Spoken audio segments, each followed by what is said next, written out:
Hello, everyone.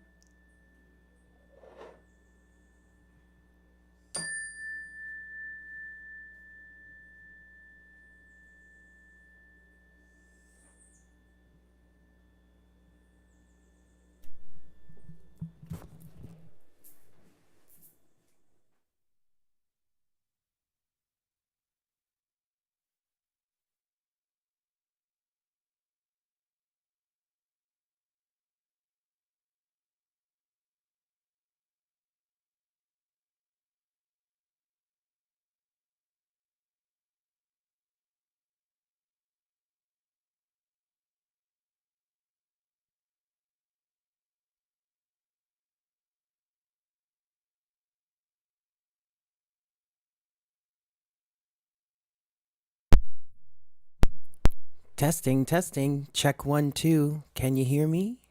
Is anybody out there?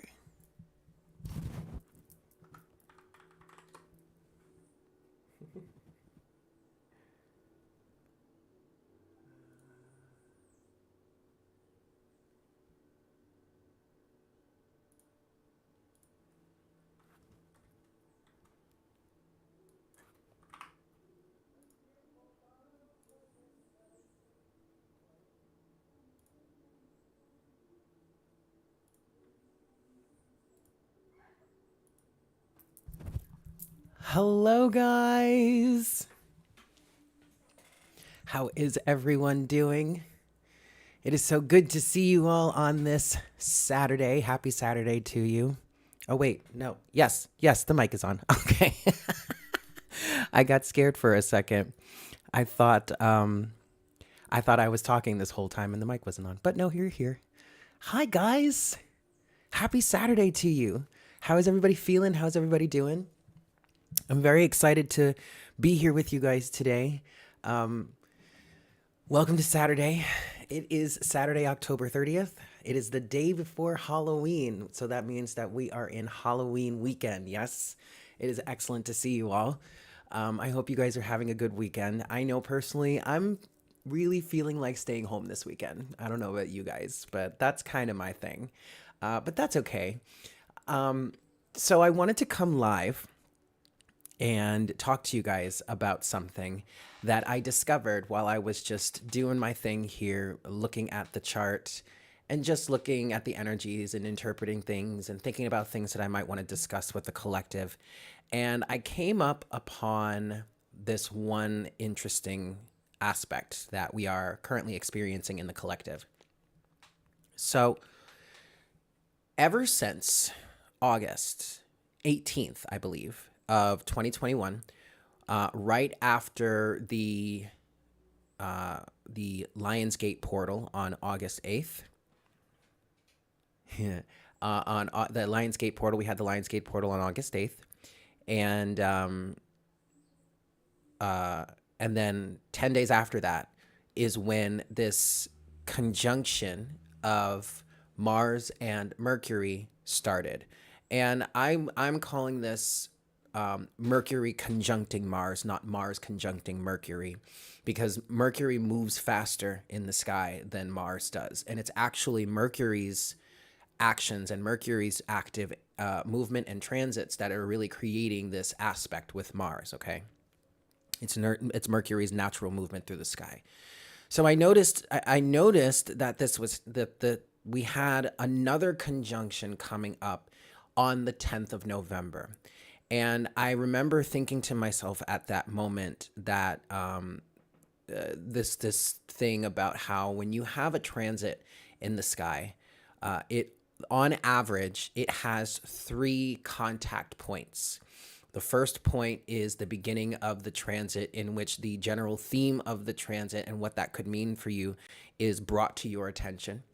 Then you have the second transit, or the second contact, excuse me, in which at this point it's still the same situation, and yet this time you are faced with a phase in the situation in which you have accepted whatever this is in your reality, and you're working on integrating it or learning the lesson or getting through whatever this is trying to teach you or what could be teaching you, okay? And then finally, on average, you have 3 of these. And then that final contact is the moment where this same theme or the same situation is brought up into your life again.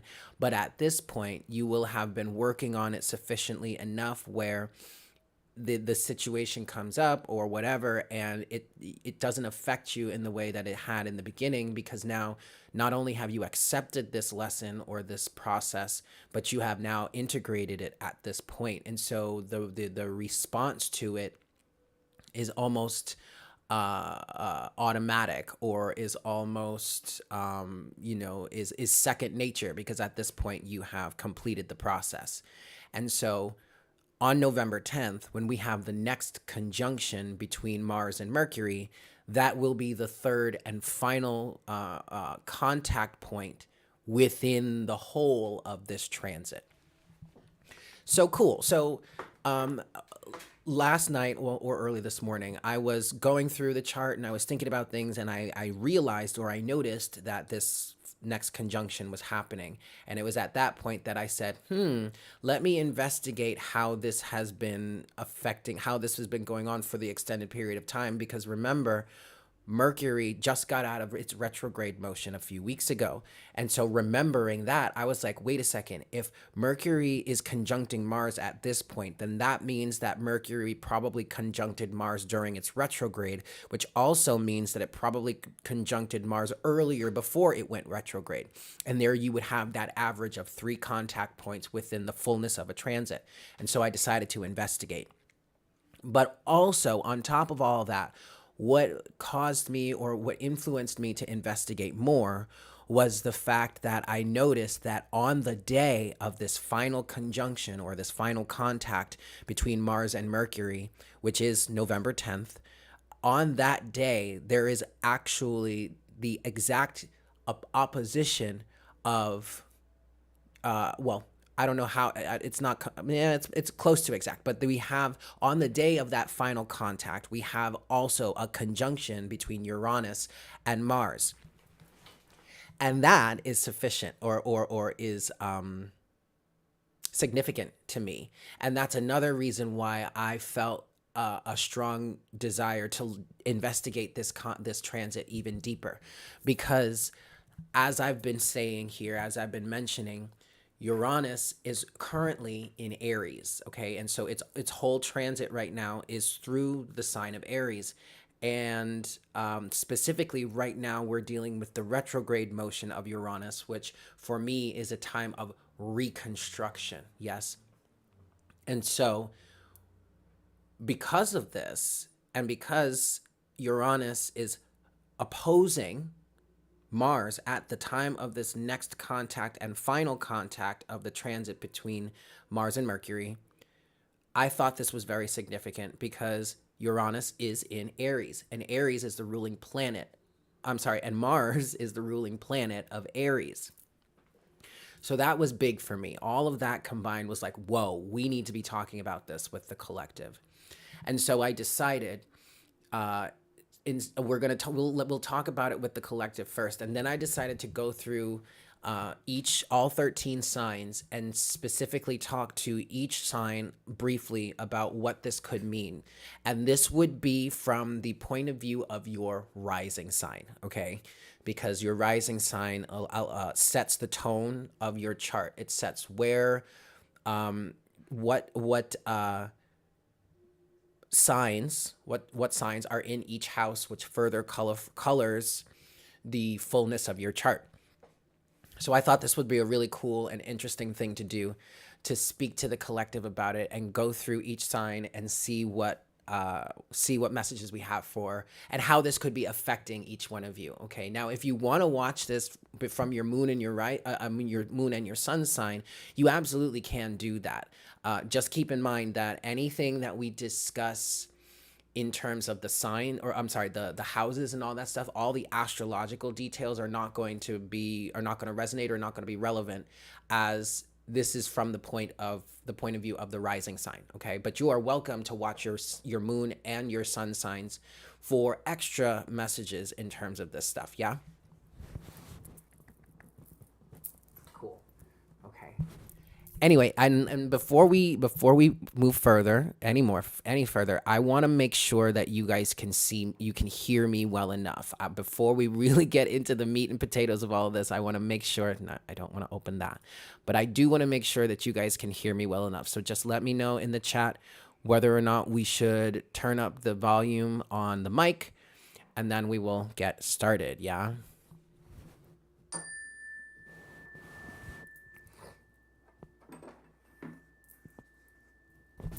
And also, there will be timestamps for anyone that's watching this after the live stream, or if you would like to wait until the live stream has finished and come back and check the timestamps for your sign, you can do that as well. Yes?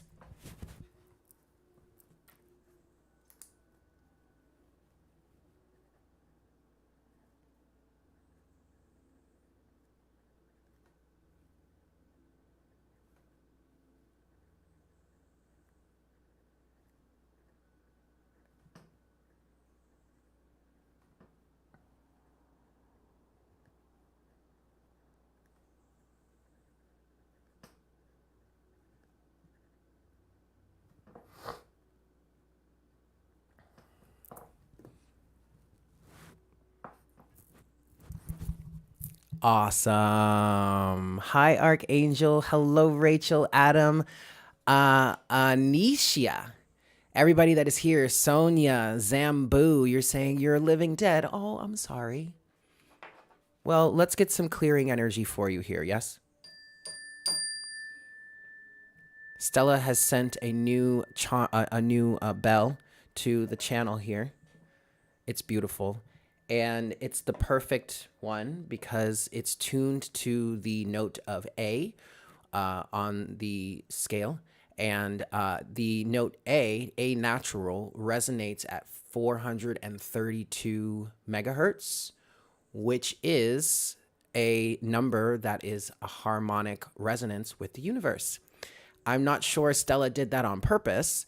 However, with my own studies that I've been doing lately, like say, for example, if you watched the video on Mystic Unicorn, my second channel, which talks about Venus's transit through Sagittarius, there's music in the background of that video. And I produced that music using the frequency of 432 megahertz, which just so happens to be the note of A.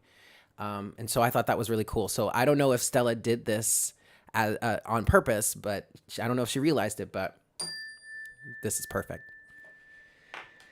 All right, guys, if we're ready, I think we can get started here, yeah? So let me make sure I've got this correct.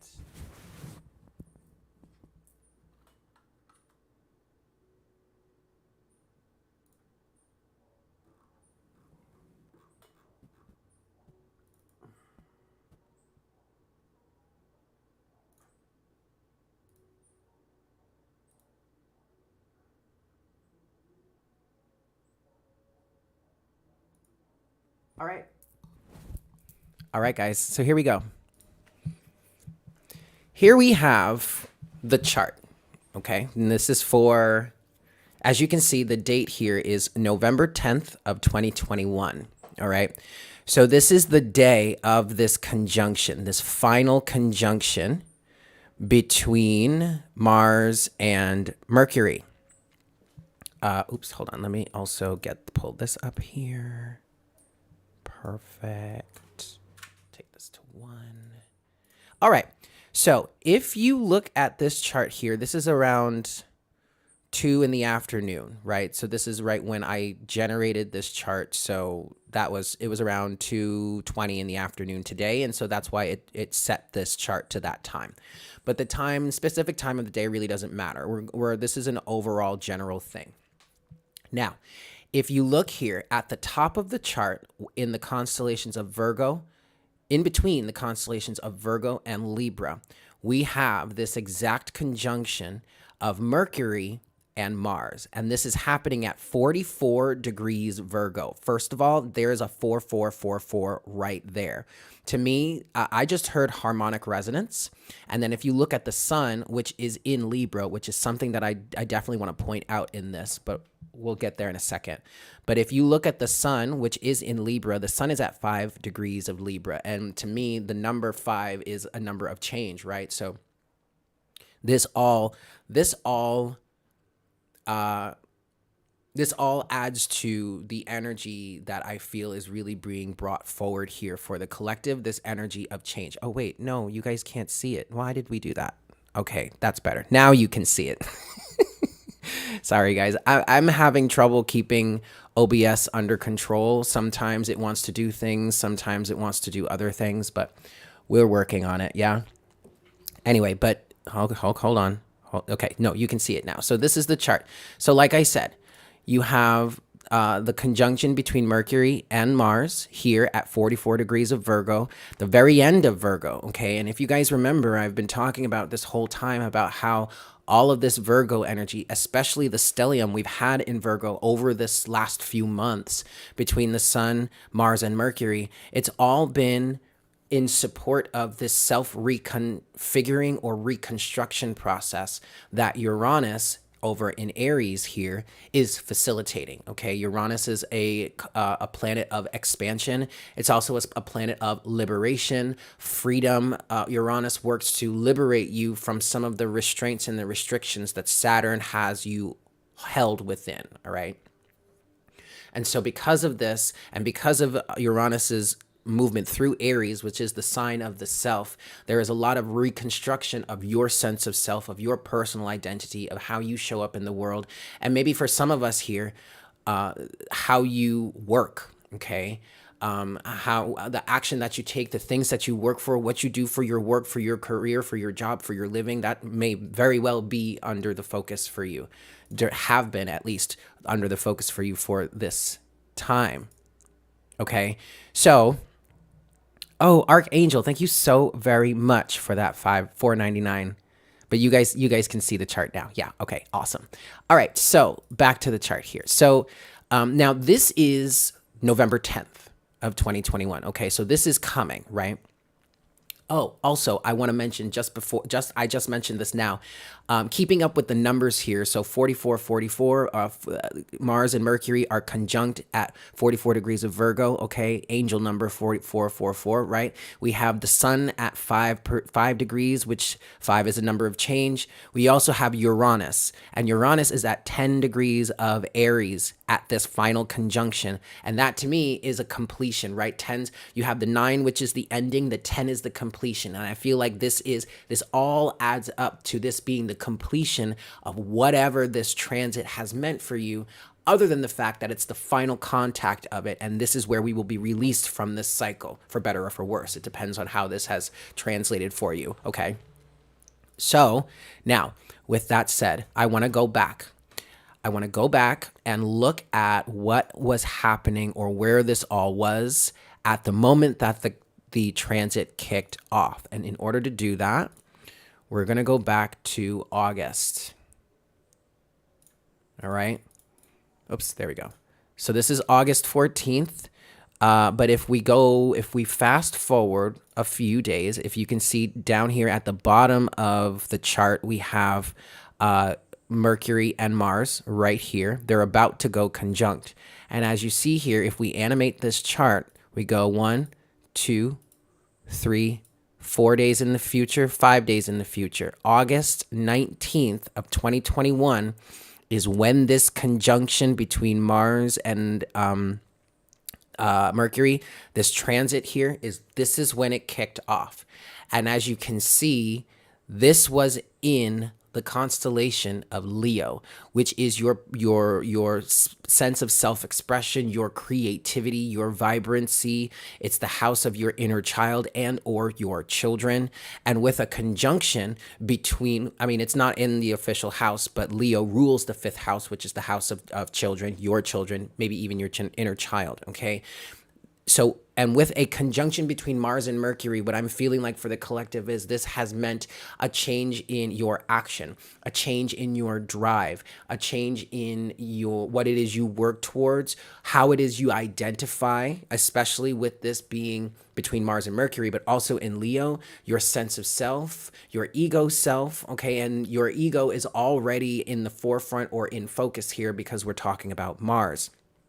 For some of us, what I was picking up on here as I was just thinking through this on my own, I was picking up that some of us may have been heavily influenced to learn a new skill, which was facilitated as this conjunction that like Mars and Mercury have kind of been playing off each other for a while, especially since Mercury started going retrograde at one point, which we'll get to in a second. But then also the sun comes into play here. And as these three energies have been moving through Virgo, this has been helping us to reshape ourselves, resculpt our lives. And like I said, for some of us, we have been heavily influenced during this time period to learn a new skill. I know I have ever since August of last year. I really, or not last year, this year, this was all 2021. I really have felt like I wanted to really double down into astrology and really start learning it more. And yes, I resisted quite a bit. There was a lot of personal drama that I dealt with and getting myself on board with that. But ultimately, here we are. All right. So if that resonates for you, then absolutely take it. Okay. But moving forward here. So we're going to move forward throughout the days here. This is going to go throughout August. You see now Mercury is continuing its movement, its forward movement. Okay.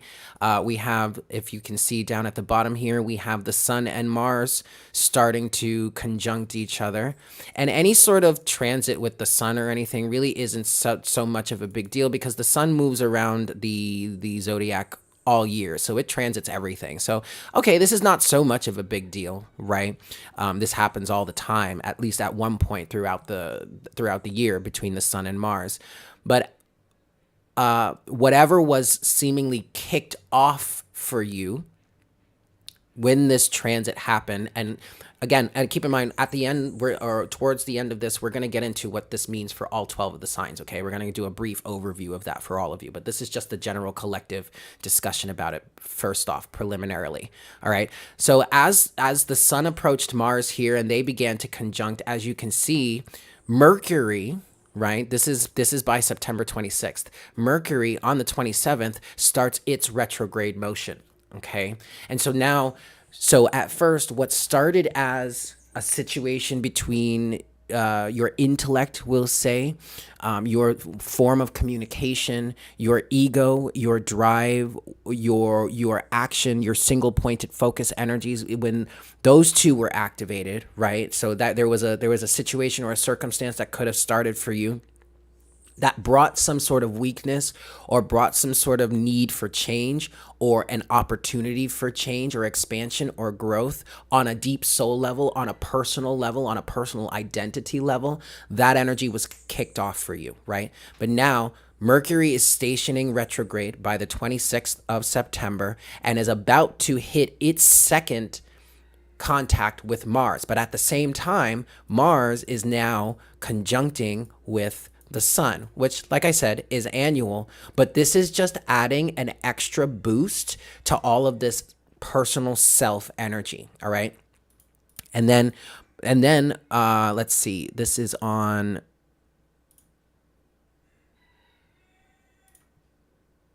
okay. So between the 9th and the 10th of October is when the second contact between Mercury and Mars happened, okay? And as you see, bam, we have this stellium right here.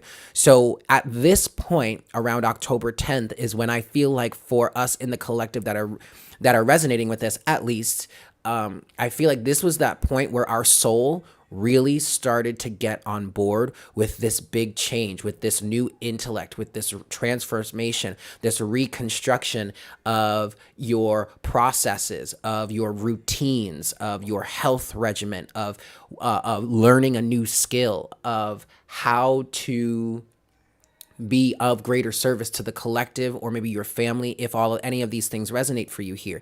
This is when your soul really got into it. Okay, really, it really started to infuse all of this, right? And so this is the second point of this contact, or of this transit. This is the second point of contact of this bigger transit between Mercury and Mars. And so at this point, this is when you have accepted, technically, depending on how this is resonating for you or how you've been reacting to all of this. This is at that point where you start to be able to accept, where you do accept the reality of whatever was shown to you in that first point of contact. And now you begin to work on it. Now you begin to develop it. Now you begin to study it. Now you begin to work on comprehending it and integrating it into your life. All right. Okay. So Mercury is still retrograde, and now Mercury is stationing direct. This is the 19th and 20th of October here, right? And so now we're leading up to the last point of contact in this transit. We're getting into November 10th. Interesting. Now, if you guys remember, now all of a sudden it's showing that this contact is at 43 degrees of Virgo and 4 degree, and for the sun, the sun is at 4 degrees of Libra, but whatever, it's just a minor detail. This is really just a calculation. It's a pretty exact calculation, but like whatever. Okay, anyway, Eric, let's get back to the point. This is where the contact ends. And this is also where you have the opposition. If you look right here, you have Mars right here, you have Uranus right here, and they are opposing each other. And you can also look down in the aspect chart here. You can look for Mars on this end, Uranus here, and bam, they're opposing each other. And the reason why I feel like this is significant for the collective is because Uranus is already driving this personal change within us. And at this point of the transit between Mercury and Mars, this is the final point of contact. So this is where technically in our theory here, you will have completed the process of integration. And now this is second nature to you. For, you know, in certain cases, or for lack of a better term, it feels, or it's recognized as second nature to you, and you just flow through it and you just continue moving on. But what's significant about this is that at this point, Uranus is opposing Mars. So it's almost as if there's some sort of mirroring effect that Uranus is bringing in. Maybe if you really think about this and you think about how Uranus's transit has been through Aries, and now it's retrograde transit that we've been experiencing since the end of August of 2021 as well. That's the other thing that kind of looped all of this together for me. Not only is the last point of contact an opposition between Mars and Uranus, Mars being the main focal point here and the realm of Mars within your life, but on top of that, Uranus's retrograde motion started right around this first point of contact between these conjunctions between Mars and Mercury. So that right there isn't, for me personally, is an even stronger energy connecting all of this stuff together. And so it almost feels like by the end of this, Uranus is providing, especially at 10 degrees of Aries, Uranus is providing you a completion of that cycle. And it almost feels like Uranus is mirroring to you, or at this point, actually, it would be you mirroring what Uranus's transit has been meaning for you all this time. It feels like at this point now we are the mirrors of that because we have accepted, integrated it, and now we can move forward with it. Okay. So all of that is really cool, you guys. I mean, I'm really digging this right now. But yeah. Hey, Stella, welcome. Stella, we just started. I'm going to be live for quite a few minutes longer because I want to talk about this energy for all of the different signs. Okay. So this is really cool. And when I was really thinking about all of this, I was like, wow. Especially when I got to the point where Uranus, I realized that Uranus's retrograde transit began right around the time. Let's look at that. When did Uranus actually go retrograde here? It was sometime in August. We're going to go back a month. It was sometime in August. It was towards the end of August. Let's see. This is August 13th right here. Uranus was still stationed direct. Uranus is right up here, the top right of our wheel here. All right. So let's go by day. We go forward. Aha. Uranus starts stationing retrograde on the 19th, you guys. on the freaking 19th. So the 18th is the first. No. Oh my God, you guys, all of this happened at the same time. Look at this. All right. So you have Uranus on this side. Uranus is in Aries, stationing retrograde. This is the first day of its retrograde station, right? It spends about 2 days stationing retrograde before it's fully retrograde, okay? But the 19th, August 19th, is the first day of its stationing retrograde. And that is the same day, the exact day, the same day that Mars and Mercury were at their first exact conjunction at 28 degrees of Leo. Like, you guys, when I first saw all of this, this was mind blowing, okay? Mind blowing. Now, I want to make sure I mention that there is so much more that's happening. There could be many parts of your life that are being affected by this Uranus transit, because not only can we look at what Mars and Mercury are doing here for us, but we could also look at what's happening with Virgo. I do that all the time. I keep calling Virgo Venus instead of, I keep calling Venus Virgo. Anyway, Venus is doing some pretty interesting things too. And this retrograde motion of Uranus lasts until 2022. I want to say January of 2022. Let's see. Bear with me for a second. Where is Uranus? There it is. Yeah, retrograde. Okay. Whoops. Where did Uranus go? Okay. That's February. This is January. Let's go a day. Yeah.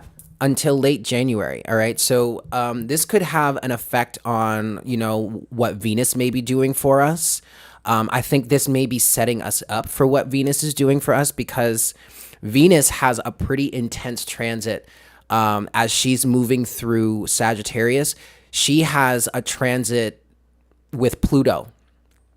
A transit with Pluto that also includes Mars, okay? So there is like all of this energy of reconstruction of ourselves that's happening on so many intimate levels of our lives over these next few months. But if you look at this here, let's talk about Venus ever so briefly. So let's go back a few days.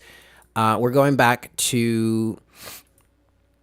Actually, I want to go back a few months. Let's go back to here. All right, so now we're back to November of 2021, and we're switching our focus over to Venus for a second, okay? Venus is here making her transit through Sagittarius, all right? And in this period, she, as you can see, we're moving forward in time, she approaches Pluto. Yeah, she approaches Pluto. Did I say Neptune before or something? Whatever. Sorry about that. I meant Pluto. She approaches Pluto and makes her first point of contact here. That's one point. That's that conjunction. That's on December 11th. She then continues forward and then boop, stations retrograde and makes contact with Pluto again on their exact conjunction is on December 24th. And then moving forward, Venus is retrograde. She conjuncts the sun. Okay, that happens all the time. But looky here. You see, Mars is approaching Venus. And this is another example of these phases of the conjunction. However, this one between Mars and Venus is only a 2-point conjunction. Well, actually, no, that's not true. It's an extended conjunction because as you can see here, let's move forward. Venus is catching up to Mars. Bam, she conjuncts with Mars. And then she stations direct and hits Mars again while also conjuncting with Pluto again. And we have a stellium between Pluto, Venus, and Mars in March. This is all in March. And then if you look, Venus and Mars like march forward together for quite a while before by the end of March, Venus continues on and separates from Mars. But I mention all of that because whatever is going on with Uranus right now could really be helping you or helping us with how Venus is reshaping our lives as well. And I feel like this contact between Mercury and Mars for us, which started in August of last year, was a starting point for us to really start changing our egoic sense or changing our self orientation or direction. And it started between the mind and the intellect, or the ego and the action and the intellect, Mars and Mercury. And that kind of primed things and helped you to learn something, help you to expand your mind before Venus came into play and brings and like fuses with Mars for quite a while, quite a few days, and that brings this new sense of creation for us by the time we reach like April of next year. All right, this is all really interesting stuff. I am super excited to see how all of this works out for the collective moving forward. Okay, like I'm super excited.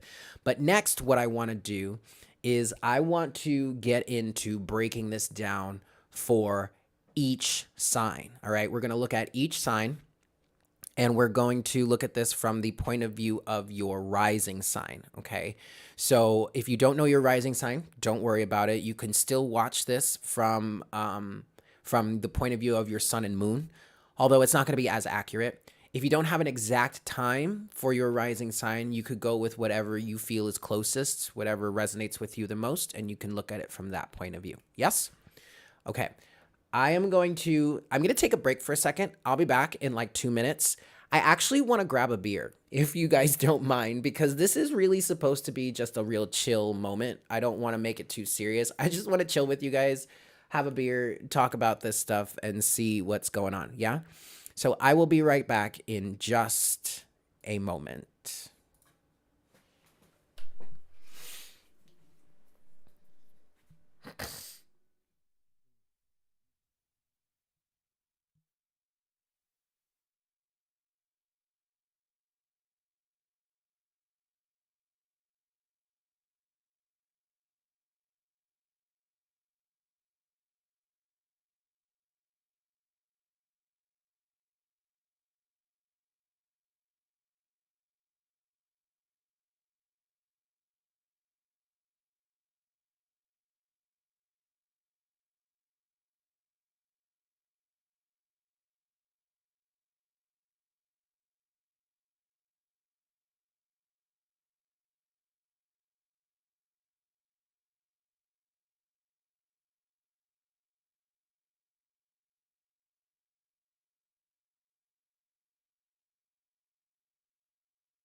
Cheers, guys.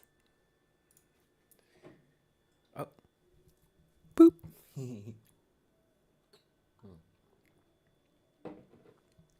Welcome back. I hope you guys are doing well. So we're gonna move forward here. Now we're gonna get into yes, Stella. So I don't know, you weren't here when I was explaining this before, but this bell that you sent is perfect because it's tuned to the key of to the note of A, which is NBC, which is resonant at 432 hertz, I believe, and that is a harmonically resonant vibration with the universe. It's one of my favorites, actually. I've been tuning into that frequency a lot lately, and so I'm very grateful that you have provided that to the channel. Yeah, thank you so much for that. All right. I know you can't really hear me too well, but let me finagle a few things here.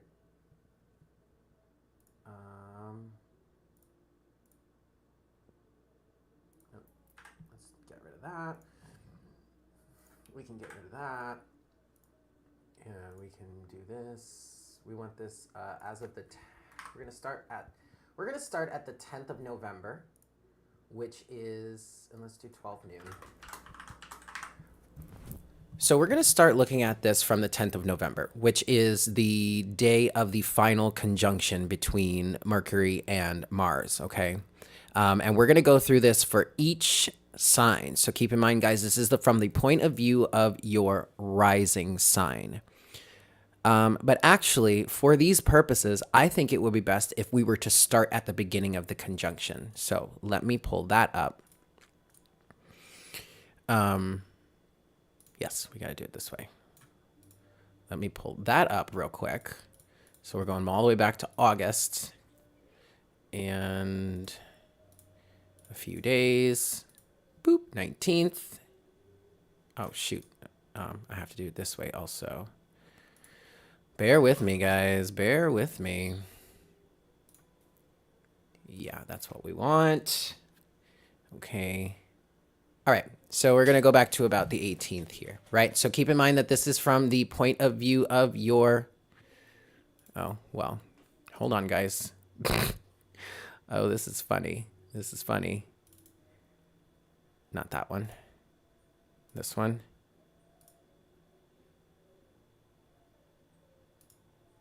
No, well, that's not it either. There it is. Okay. Yes. Bam. All right, here we go. So we are starting with Aries. Hey, Aries, welcome. So we are looking at this transit for you. Excellent, Stella. Thank you so much. Okay, so Aries, we're starting with this transit for you here. We're going to be starting with this at the beginning of the transit. So if you guys didn't hear the collective message beforehand, you could definitely, I encourage you to go back. Don't worry, the timestamps are down below, so it'll be easy navigating, okay? But let's start here. And what we're going to look at is how this transit between Mercury and Mars has potentially been affecting you over this time. Now, as you can see here, one of the components that we are talking about is Uranus, which is in Aries, which means it is in your first house. So you, Aries, in my opinion, are really feeling the effects of this Uranian transit. I know for me, I'm feeling it too, because my natal sun is in Aries in the 9th house. So Uranus is transiting right over my natal sun. It's not as extreme for you, since it's only really, Uranus is in the sun of your rising sign, okay? But that is still a pretty strong effect because your rising sign is your forward-facing identity. It's how people see you, okay? It's how you are perceived to be driving forward in the world, or the way that you drive forward in your world. And Aries rising, at least, you are very driven, very focused, you're very action-oriented, you're a leader, you take the lead a lot. Some people may consider you to be pushy. Okay, but that's fine. Whatever. We don't have to talk about that, right? Okay, good. Stella, thank you so much for that donation. You are a beautiful soul. All right, Aries. So let's move forward. Now, let's take a look here. The first point of contact for you is in the 5th house in Leo. So, again, double dose of this energy. Not only is it in the 5th house, but it's also in the sign that rules the 5th house, which is Leo. So for you, Aries, it looks like this situation is hitting your sense of self-expression. Not only is it hitting the core of yourself with Uranus being in Aries, but this transit is taking your Mars energy, which is directly related to Aries, your drive, your focus, your sense of self-expression, and your forward focus movement, your intellect, okay? Your learning capabilities, or things that you want to learn, maybe things that you need to learn. Maybe you were influenced to learn something new during this time period. I feel like for you, if you were influenced to learn something new, it was surrounding your expression and the way you relate to other people. Because as we'll see moving forward, this transit ends in your 7th house. But that also could be an element of, with the last piece, the last contact of this transit, now you're bringing this expression to the outside world. You're communicating in this new way. All right. Some of you may even be influenced to learn a new language at this time, which is interesting, which would be really, really cool. Okay. Communication feels like a heavy focus for you. All right. So now let's move forward. Yeah. So if you're watching here, we're animating the chart. The second contact for you, for all of us, it happens in Virgo. Okay. Now this is in your 6th house. And so it feels like here, this is the reconstruction process. And it's so funny because the 3 points of this transit in its completion happen in signs that also seem to be helping the reconstruction process here, because most of this, well, 2/3 of this transit happen in Virgo. Okay. But anyway, this is also in Virgo in your 6th house, which Virgo rules is energetically is ruled around the 6th house. Or oriented, I should say. So this is a point where you're really putting this into place, okay? You're changing your routine. You're learning some new things. There's another element of learning something new right there, especially since Mercury is here, and Mercury is one of the ruling planets. Mercury rules Virgo, which is one of its signs, right? Okay, moving forward. Aries. This transit ends up finishing out for you in your 7th house, in your 7th house, very close to the end of Virgo, and the sun is in Libra. So, and I forgot to mention this while we were talking collectively, but the sun being in Libra helps this transit for you, because by the time this transit finishes up, Aries, the atmosphere is one that is harmonious to finding balance. Okay.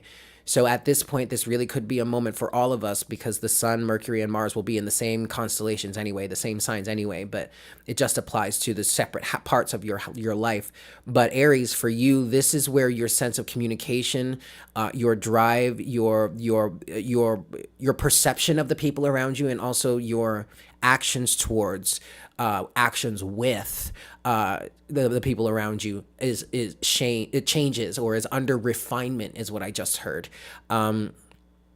You could actually, this could be reshaping some of you into an energy of being more of a team player, being able to work with people better, easier in that sense. And this could all be something that kicked off when this first happened, with everything being in Leo, or in the 5th house. This is the house of your personal expression, your creativity, fun, children. This could all be surrounding your children, okay? If you have them, the way that you interact with your children, the way that you communicate with your children, how you teach your children, what you learn from your children, all kinds of stuff in this sense. Okay, this is really cool. Let's see if we can get some cards for you, Aries.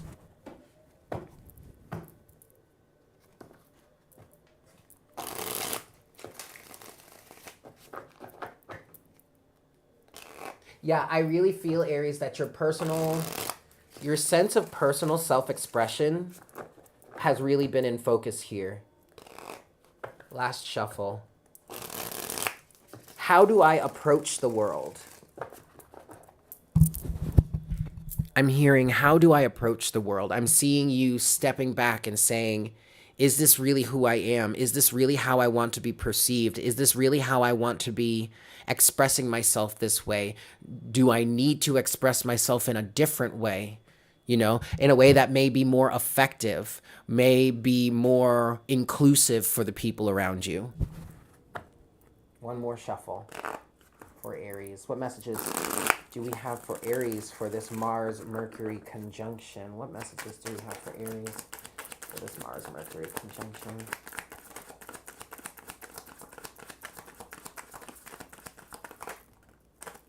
Let's look right there. Okay, everything's reversed. Yeah. Yeah, Aries, you have the Page of Cups with Death here. And then at overall energy at the bottom of the deck is the Nine of Cups. All right, so this is the Nine of Cups to the Star. Yeah. Look, the Nine of Cups to the Star to the Three of Cups is all at the bottom of the deck for you, Aries. And what it feels like here in the Three of Cups, there's that social aspect, the social atmosphere.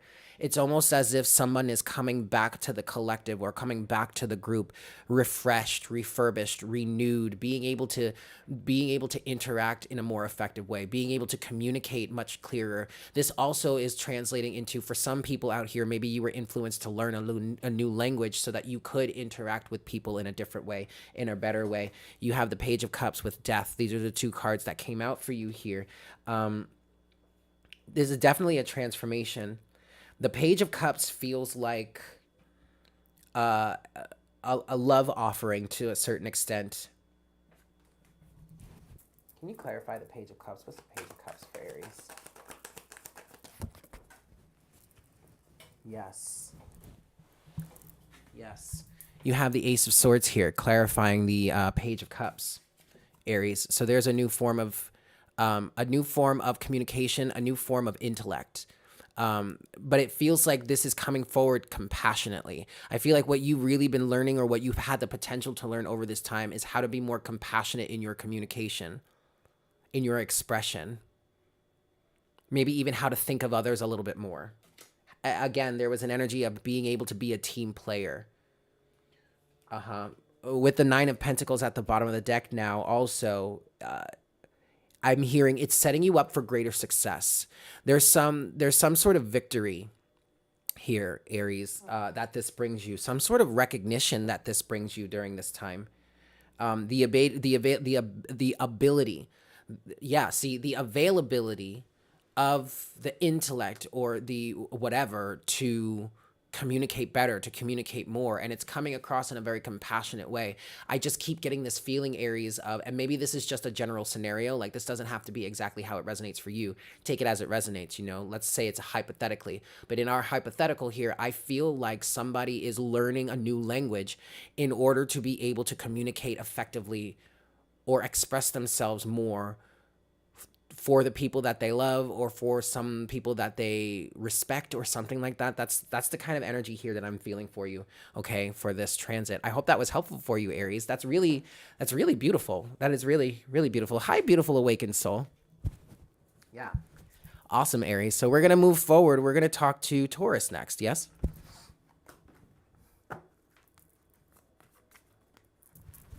Happy Saturday, everyone. Oh, you know what I want to do? 1 second. Hold on just a second.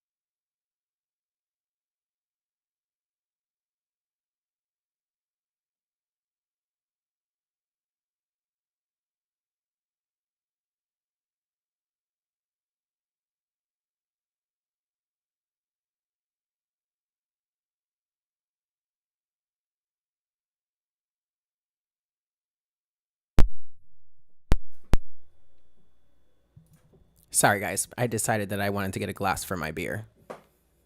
Happy Saturday, Lorraine.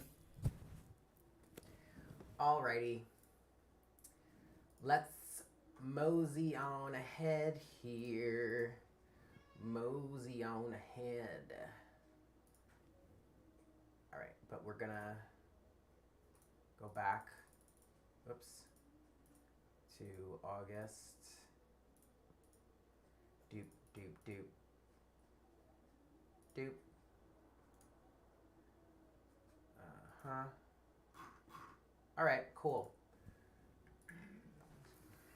So next, we are moving on to Taurus. Oh, wait, no. No, that's not Taurus. Damn it. Hold on a second, you guys. Wait, hold on. Wait, hold on. Wait, hold on. Hold on, Eric, you silly. You silly guy. You forgot to actually, like, change it. Okay.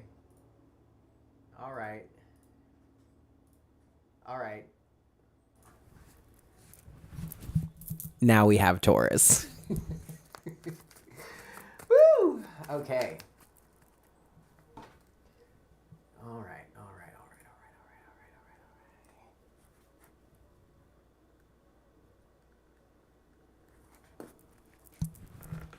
Hey, Taurus. So,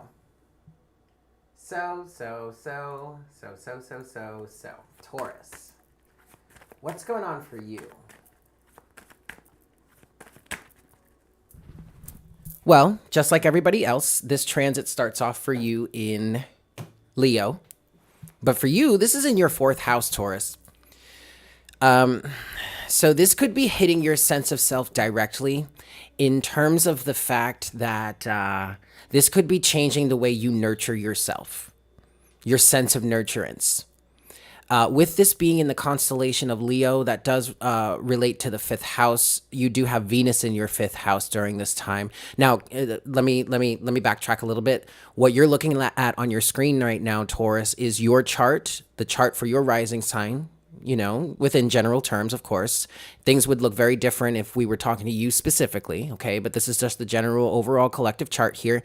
And as of your rising sign, this was happening in your 4th house, all right? At the time that this conjunction kicked off. So we're talking about the first transit here, or the first contact here between Mercury and Mars. And if you didn't watch my collective session on this, I highly recommend you do so. You might want to watch that before you watch your part, just to get a general understanding of what's going on here, because I explain a lot of this stuff. But anyway, let's continue. This is all starting off in the 4th house for you. So this is your house of nurturance. This is your house, the house of your home and your family life. So this could be affecting your home specifically. You could be having situations going on with roommates potentially. The sun is in the 3rd house for you. The 3rd house can represent roommates as I currently understand it. But for some, yeah, this could happen in your household. This could be between you and your partner, maybe you and your mate. This could be between you and your children, if that's your household setup, or anyone else that lives with you, or just your family members in general. Okay. You don't necessarily have to be living with them, but this also could be talking to or hitting on your sense of nurturance, because the 4th house, in my opinion, relates to how you nurture yourself, how you allow yourself to develop and grow, the love and the care that you give, how you tend to yourself so that you can feel safe. You know, you can have an environment around you that is safe and nurturing, loving and caring, so that you can really thrive in the world, right? So this could be really happening for you on a very personal level, deep down within. I would say the transformation happens within anyway, you know, whether you're being experienced it outwardly with people around you or not. But I definitely feel like either way, especially with how Uranus is playing into the situation here. Again, I talked about that in the beginning session. This really could be hitting your sense of self anyway, which would then also translate into the world around you, because your vibration, or the vibration you hold, is directly reflected in the world around you. Okay, so let's move forward here.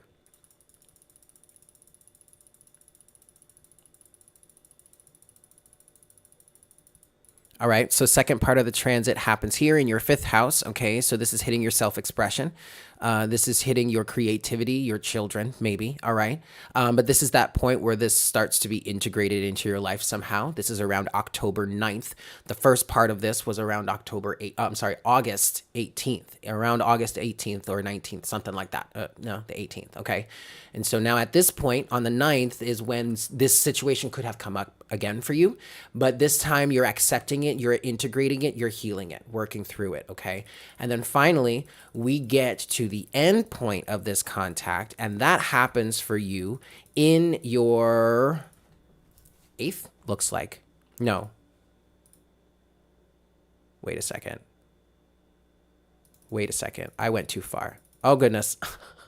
I screwed it up. Okay, but anyway, because this transit ends on the 10th of November, right there. So there you go. This is the last point of the transit, and this is happening in your 6th house now. And so in this 6th house, especially with it being in Virgo for you, Taurus, this is where this sense of self, this new sense of self can really be integrated, or this new routine, all right? This new way of nurturing yourself. So this could be this could have been a time period where you were integrating a new diet. Maybe some of you were learning about your body and learning about what it is your body really needs. And instead of accepting some sort of mainstream diet that's already been generated and proven by the experts, maybe this time you're really listening to your body and doing what it is feels good there, okay? So maybe this is how you are reshaping, resculpting your sense of self. Maybe how you love and nurture your children, or maybe just improving on your relationship with your children during this time could have been a focus for you, and the routines surrounding that. Routines surrounding your love life, your love life maybe, but also any sort of roommate situation that could have been a thing for you here, okay? Very interesting energies. So let's move forward here. Hi, Ariel. Let's move forward. I want to pull some cards for you with this, yeah? So for Taurus.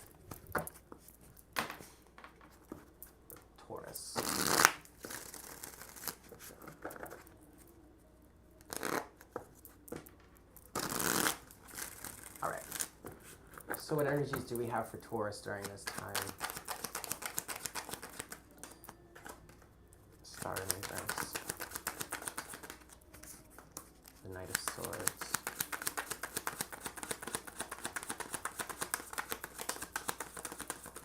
Huh. 6 of Cups, yeah. Yeah. Ah, yes. This doesn't seem relevant. This is interesting for you, Taurus. So it feels like here, because what you have, let's look at the cards that we have for you. So, cheers to you. So Taurus, I pulled some cards here for you. The first card that came out is the moon in reverse. Okay, if you can see that. All right, the moon in reverse. So, and what I'm hearing with this is an illusion has been broken. And at first when the moon came out, I thought it was the star actually. And that had me feeling like there was a dream that you may have held, stored, locked away within your past, within your memory, that you could be rediscovering during this time and working through integrating that or implementing that into your life.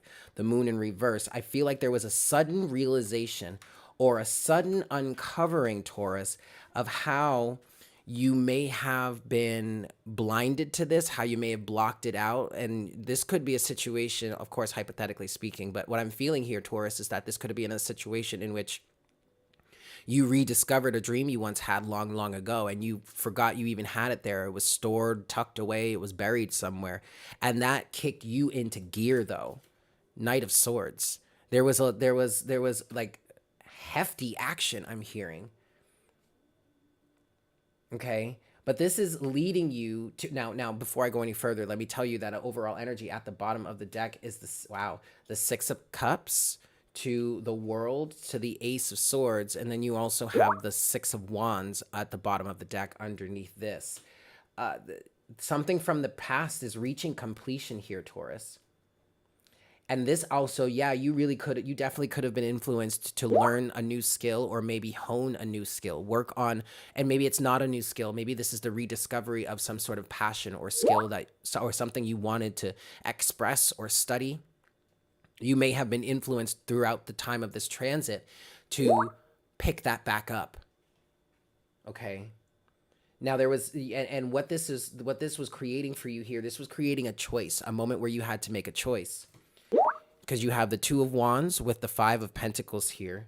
But then there's the Star. That's the energy that I was feeling for you when I first started pulling these cards. So it turns out that it wasn't the star that I saw come out. It was actually the moon, right? So, and the moon represents the illusion surrounding this star, surrounding this wish, this dream. And what you chose to step out of a sense of poverty or impoverishedness, or maybe feeling like you couldn't do it, or like you weren't enough, like you weren't good enough, like you weren't skilled enough, like you weren't talented enough, like you weren't capable. But you chose to, it feels like throughout this transit, you've been choosing to step out of that with a certain level of aggression, with some vigor here, okay? It was like you rediscovered this at that moment, and it was like full speed ahead, you know, on to it. Let's get this done. We've wasted enough time already. That's what I'm hearing here. We wasted enough time already. It's time to start activating this. And this definitely could have activated or been an activation from your inner child. So we had the first moment of the contact, which was in your fourth house, which brought you the insight or the awareness to this dream that you once had. Hypothetically speaking, of course, take it as it resonates because this is general. But this transit had a second point of contact in your fifth house, which is the house of children and potentially your inner child. Six of Cups. And that's when you decided, or that's around that time is when you could have decided to really get moving with this. You could have even decided to do it when the first point of contact happened, right? Knight of Swords. But by the second point of contact, this is like well underway, right? And so now with the last point, which is going to be on November 10th, you have the full integration of this next process. It doesn't necessarily mean that you are you're well-read or you're at the masterful skill level, but this path that getting you on this path towards completing this goal is well underway at this point. Okay. Beautiful. Beautiful, Taurus. I love this for you. Excellent. So that's what I've got for you, Taurus. Thank you for tuning in. I hope this was helpful for you. All right.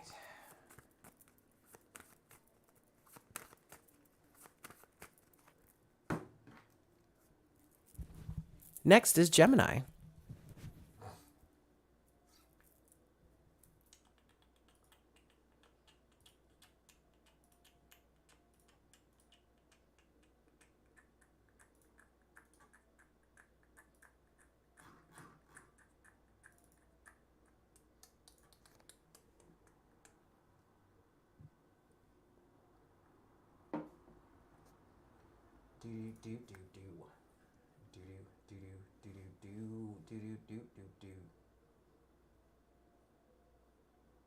Wait.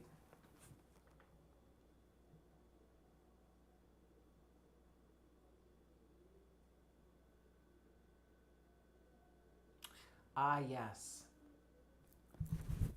So there was an extra thing actually that I came up with. Unfortunately, this is for Taurus. If you're still here watching for Taurus, this is an extra little thing. Something about this could have been a reconciliation. I was picking up on this while I was thinking about it last night. Something about this could be a reconciliation with God, a change in your spirituality, your sense of spirituality, or maybe even your spiritual practice. And this comes from, this is not, I don't have the chart up right here, but this comes from the fact that Uranus is actually in your 12th house. All right. So then the 12th house is the house of God and the collective. And so I was picking up that for some of you, this had a specific spirituality to it, an expansion of your spiritual practice, an expansion of your spiritual mindset, your religious mindset, maybe. Okay. That was for Taurus.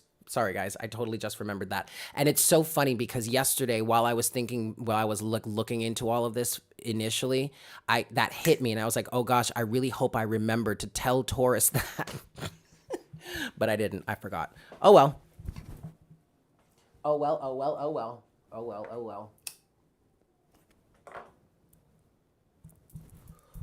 Anyway, next is Gemini.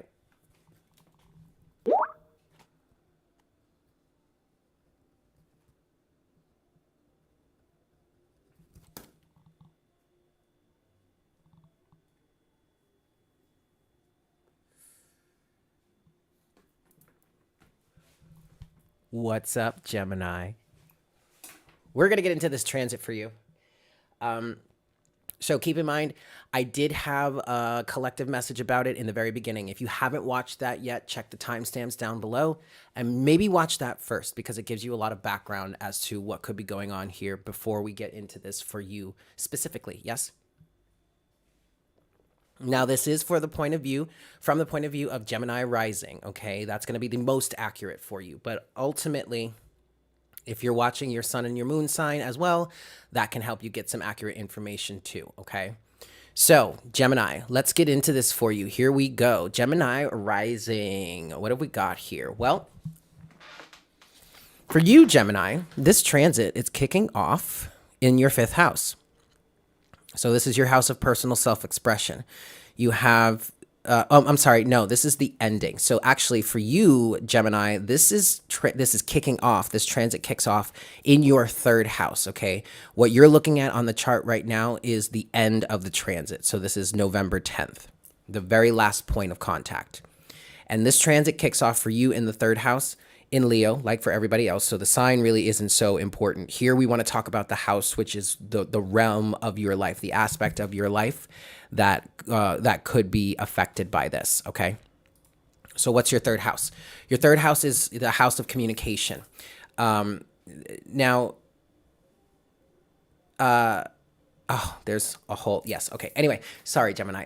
In true Gemini fashion, my mind is all over the place.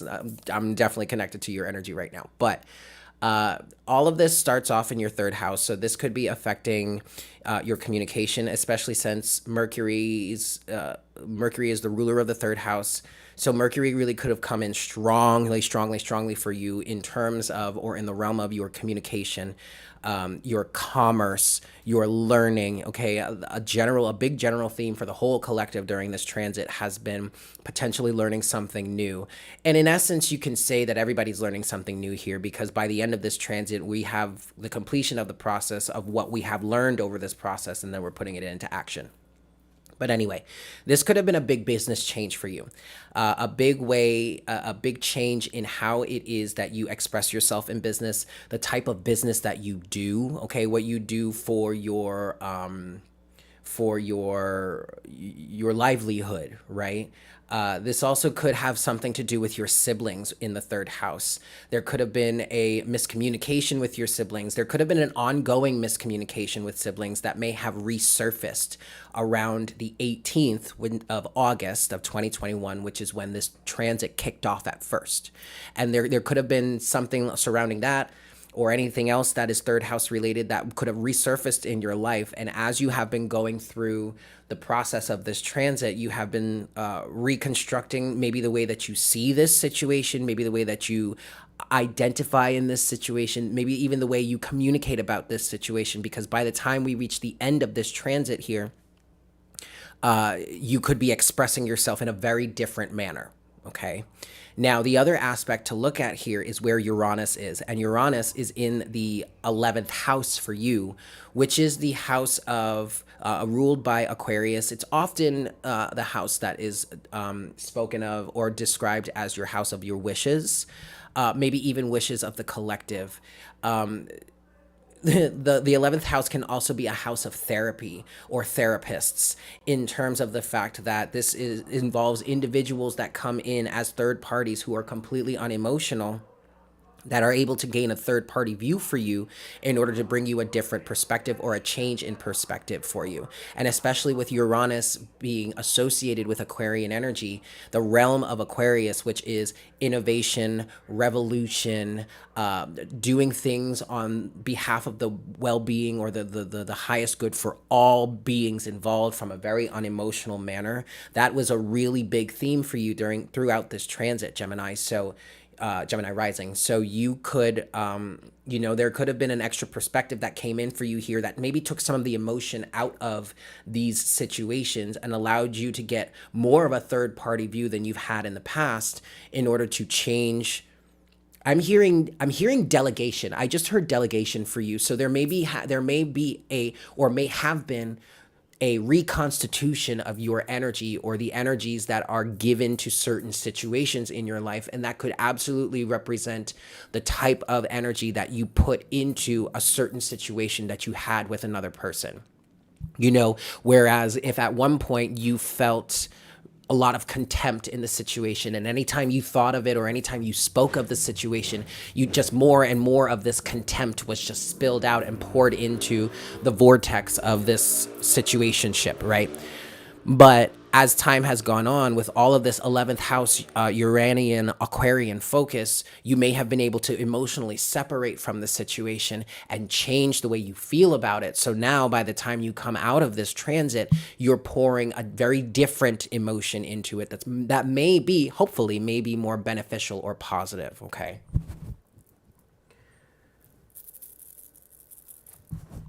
Rock on, Gemini. Let's get some cards for you. Come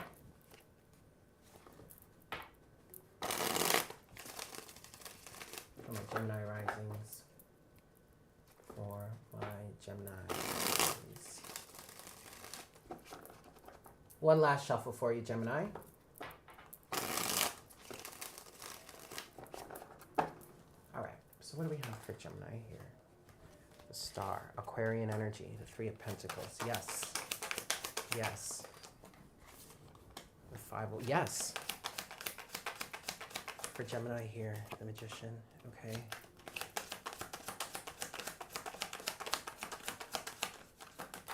That's another. King of Pentacles. Queen of Cups. Aha! Gemini, this is beautiful. So let me show you here. Now, we definitely have a situation, Gemini, in which there could have been a confrontation between you and somebody else. And Gemini, with you being the sign of the twins, this really absolutely could have been between different sides of your own self, okay? But especially as always with, Uranus being in Aries, this is also going to be reshaping our sense of selves internally anyway, regardless as to whether or not this really does involve people outside of you or not. Okay, great. But we have the Five of Wands here. And this is the opposition. This is the energy of the fight or the differing of opinion, okay, or the argument or, being on different sides and trying to work it out. The Five of Wands could also represent an energy of mending a bridge, working out your differences so that you can mend the bridge between you and someone else, right? Now, the first card that came out for you, though, is the Star. There's that Aquarian influence for you, okay? Whether it be the 11th house or just Uranus or the both of them combined. The Star, if it'll like really show up there. Anyway, the Star represents that Aquarian energy, but the Star also represents healing and wish fulfillment. So this may have been something for you, Gemini, that you actually may have genuinely wished could be different, could be transformed. You're getting your opportunity during this time period. With that, you have the Three of Pentacles. Not only is this teamwork and working together, which is a very 11th house energy, but it's also reshaping yourself, self-mastery, working on yourself as well, okay? And so I do feel like some of you may have really felt like you wanted this to change, okay? There may have been a really deep wish, a deep desire for some of you to change this. You just didn't know how.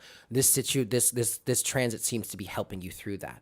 Now, with that, Gemini, you do have the Magician here, but you have the Magician with the Queen of Cups and the King of Wands, but the King of Wands is in reverse. So this is definitely a situation in which some sort of egoic drive may have been put to a rest here, and more compassion has been brought into the situation.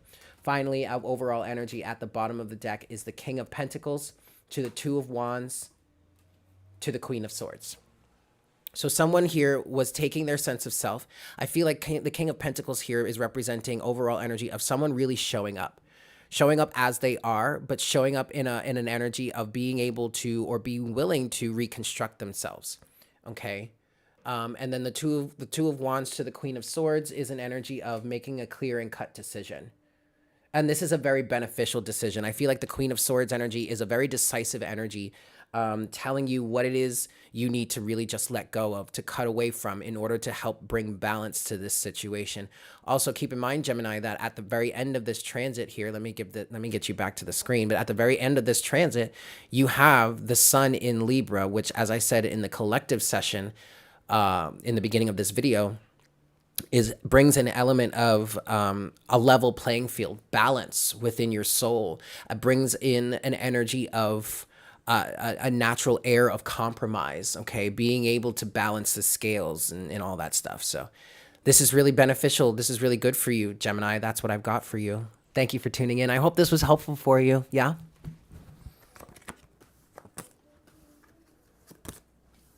Yeah. Cheers.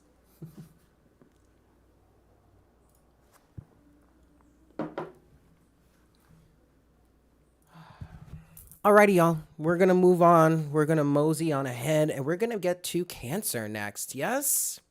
Yes.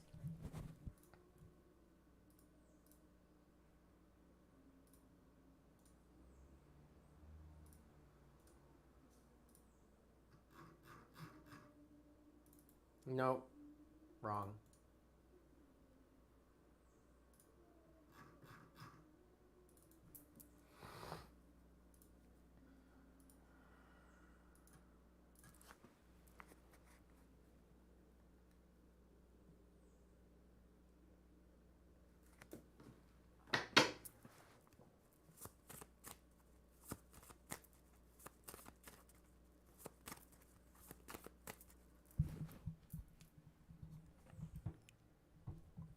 Hi, Cancer.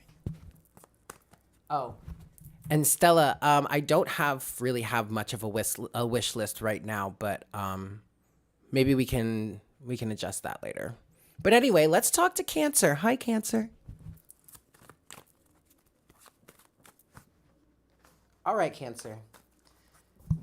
I have your chart all ready to go. So let's get into this. Let's see what we have going on for Cancer. So what's going on for Cancer for this transit? Let's look at the chart. All right. So for my Cancer risings, keep in mind, guys, the most accurate of this is going to be looking at it from the point of view of your rising sign, but you can watch it for your sun and moon as well. Also, if you haven't checked out the collective discussion that we had about this beforehand in the beginning of the reading, I definitely think you should check that first. Lots of background information that'll help you understand or enter into this a little bit more. All right. Okay, Cancer. So for you, this transit is ending in your 4th house, which is, as a Cancer rising, this is a very strong house for you. And this started out in around your 2nd house. Let's see. Let's go back. So what you see on the chart on the screen right now is the very end of this transit, the last point, okay? But it's, oops, that's way too far. But it started in the, so this isn't the very beginning of it yet. The actual beginning of it is the 18th of August, but it starts off in the 2nd house. So the 2nd house for you, Cancer, that's your house of values, of possessions, of money, maybe even what it is you do to generate money.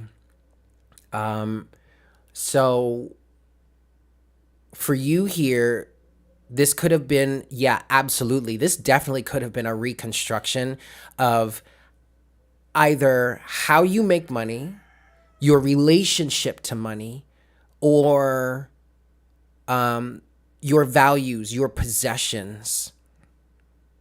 This could be, and specifically, this could be what you equate real status to. That could be under transformation here. Because if you look at the top of the chart here, Cancer, Uranus is in the 10th house for you, which is the house of commerce, of business, well, no, not really commerce, but business, your career, your longevity, your legacy, your family, and your public perception, how people perceive of you, your public image, okay? And something that I'm picking up specifically for you, Cancer, for some of you out there, is you are equating different things, different physical realities, different physical statuses you're equating them differently. You're giving them different value. I feel like for some of you, you don't place the same value in some things now that you used to. Like if somebody had a certain status, for shits and giggles, let's just say, Cancer, if someone was driving a Mercedes, or not even a Mercedes, a Tesla, that to you would have been like the pinnacle of success, the pinnacle of status, and just like, this person is balling. This person is really worth paying attention to because they've got it going on. They know what time it is, this, that, and the third. But now, as this transit has gone on,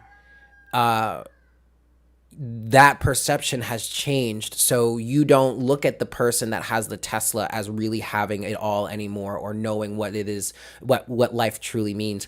You could be now looking at someone that lives a very humble life as having it all, but not because of anything other than the fact that they're happy, okay?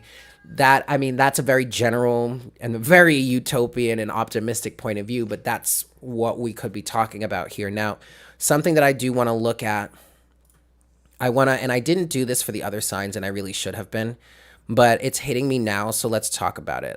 Give me a second here. Because the other thing that we really want to be looking at here, Cancer, and everybody, is how the planets are affected in these houses. So for Cancer, for you, this is starting in the second house. So Mercury is fine in the second house. Mars is fine in the second house. So it's not like, nothing is, and neither of them are debilitated. Neither of them are really like exalted. So this was fairly neutral for you. So this may not have been such an extreme shift for you. I do feel like, Cancer, this is more of a subtle shift. And I feel like this is a shift in your perception. Now, your perception around values. Okay, so let's move forward. Let's move on to the very end of this, which is the 10th of November. And like I said, this is ending in your 4th house. So the 4th house is native to you because Cancer rules the 4th house. So this is potentially a very strong house for you. But this could be affecting your family life, your home life. And again, it started in the house of your possessions. So maybe even how you decorate the house, how you decorate your surroundings, what it is you use to nurture yourself. I don't know why, but I really get this strong energy of becoming somewhat of a minimalist. Or like if you had a certain pampering routine, right? A certain self-care routine that was very extravagant and used all kinds of like top-end products and all that kind of stuff, right? For some of you, I feel like, and maybe this is just hypothetical, but some of you, I feel like you don't need those products any longer. You don't need all that fancy frou-frou stuff. You know that you can just work with either the bare minimum or much less than you may have used in the past. You know what I mean? It's very interesting. I keep getting this image for you of a home and your physical possessions, how you decorate your home, what you place value in your home life is changing, is reducing, but it's not reducing because you are punishing yourself or, you know, you're trying to be super demure or super humble. It's changing because your sense of it is changing. I just feel like the general theme for you, Cancer, is that you're realizing that you need much less. You don't need as much as maybe you thought you did, okay?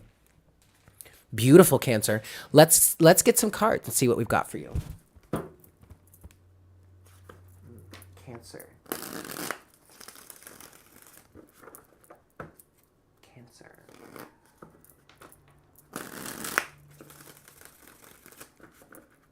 Cancer.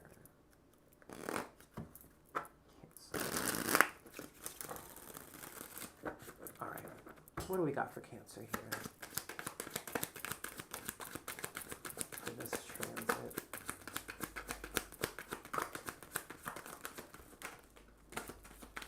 Yes. Yes. Absolutely. Absolutely. Absolutely. Absolutely. Oh my God, Cancer, this is crazy. Oh my God, this is crazy. Hold on a second. Let me switch this up for you. Woo! Cheers to you, Cancer.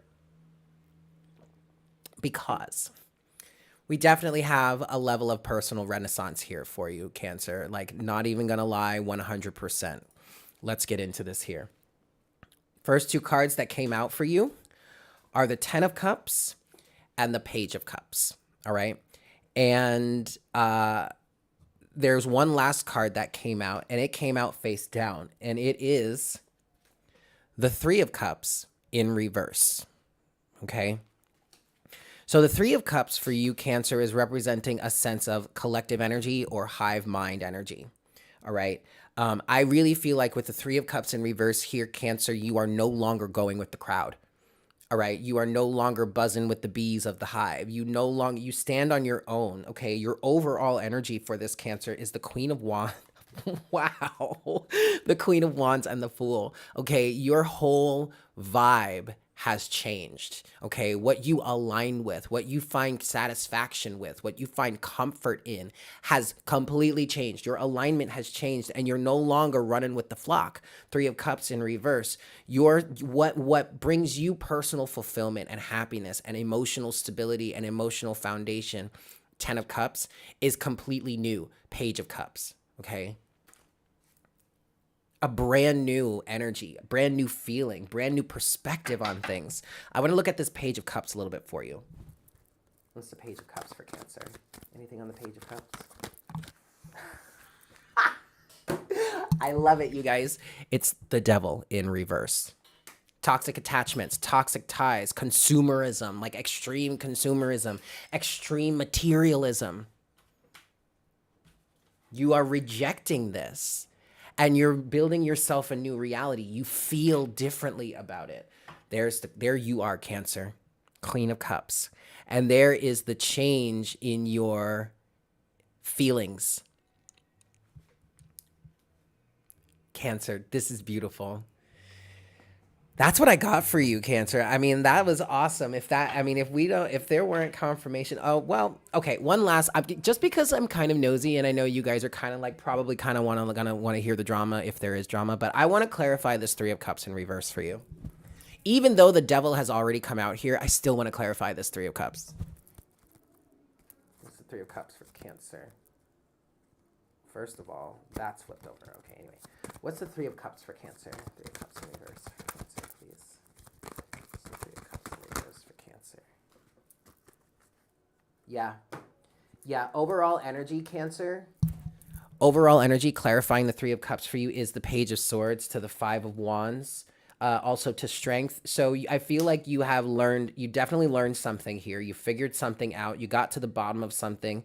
Okay. You got the information, the clarity on it that you needed. And with that, you have a completion of this situation.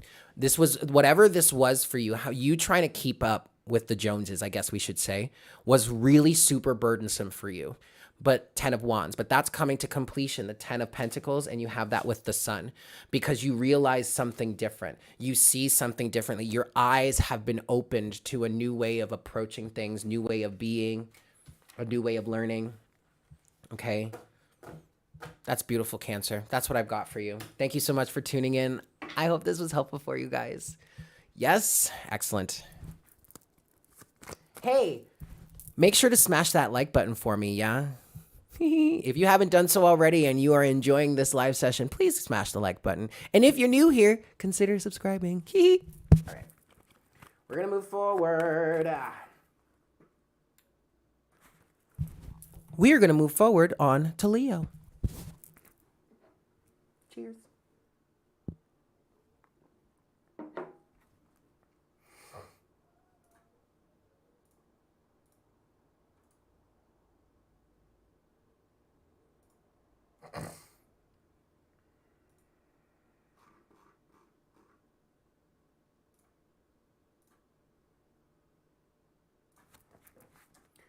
Doobie doobie doo. Doo doobie doobie doo doobie doobie doo. Doo doobie doobie. Doobie doo doo doo doo doo doo doo doo. Dwee doo dwee doo. Doobie doobie doo. Do do do do do do do. All right, kids.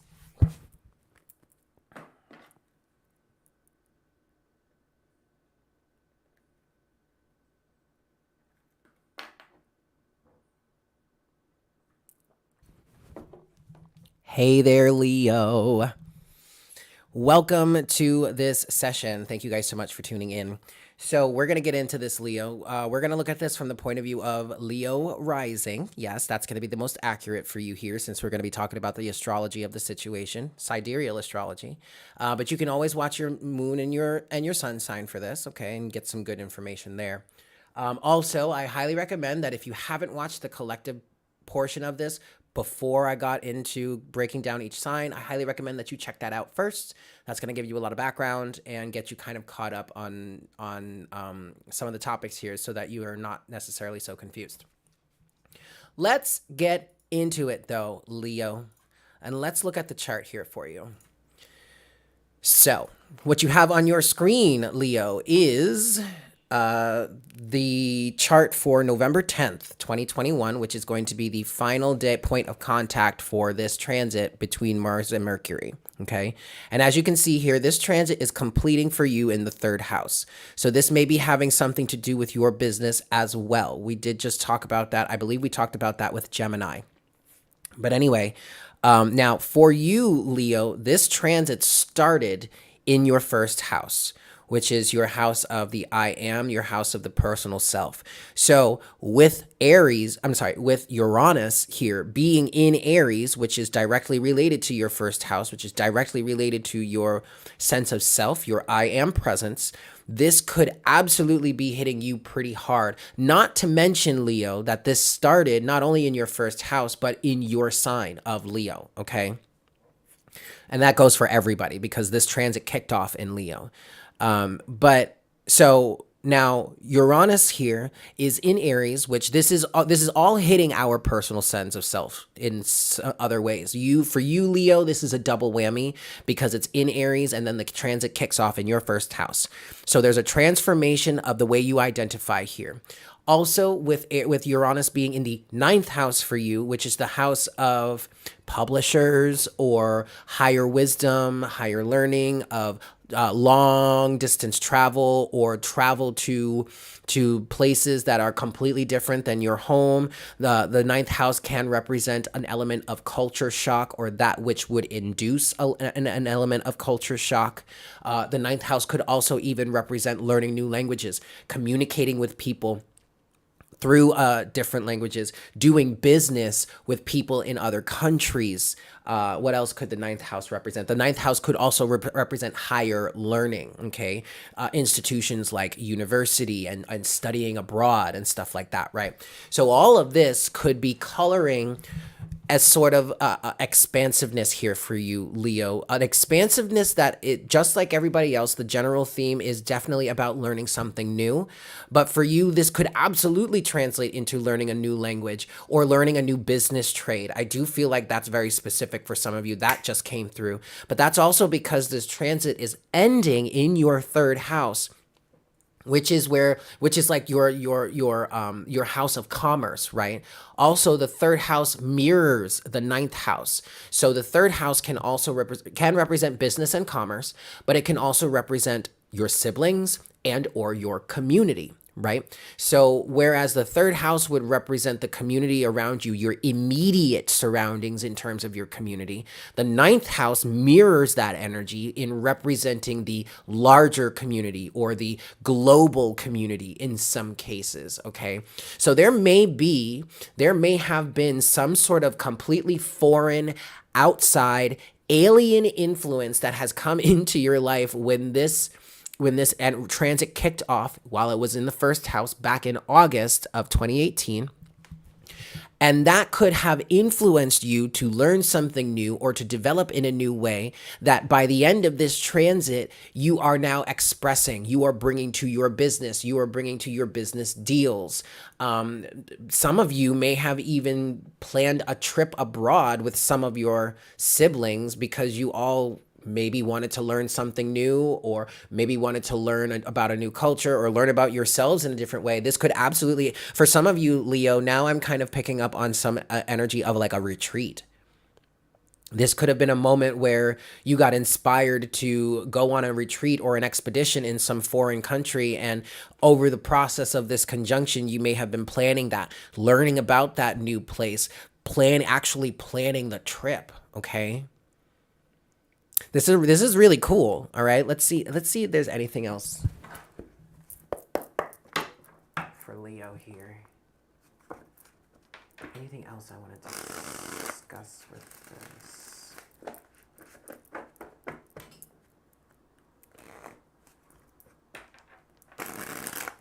Huh.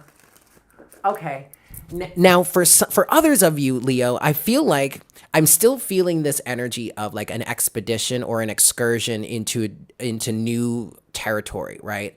Things that are places that could potentially induce culture shock.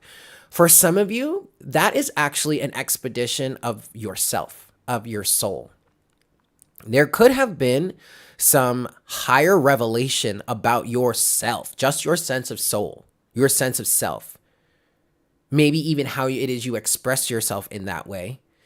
There could have been some deep revelation you may have had about yourself over this time period. And by the ending of this transit on November 10th, you're walking out of this transit singing a completely different tune. And for some of you here, with this happening in the third house, I feel like some of you actually are coming out of this transit wanting to teach something.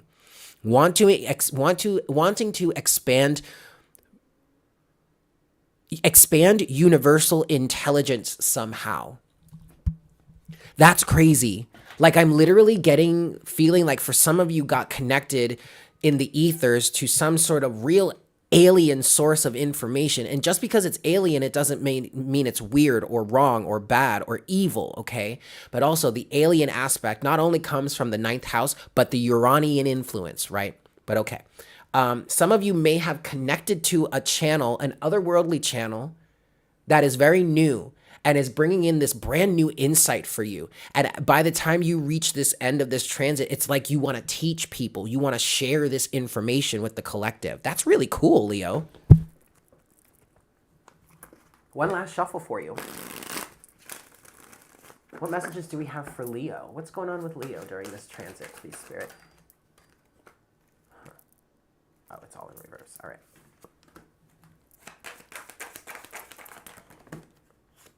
Right? Interesting.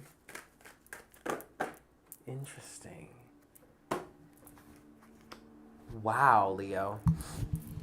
So Leo, let me switch the screen here so you can see more of my beauteousness.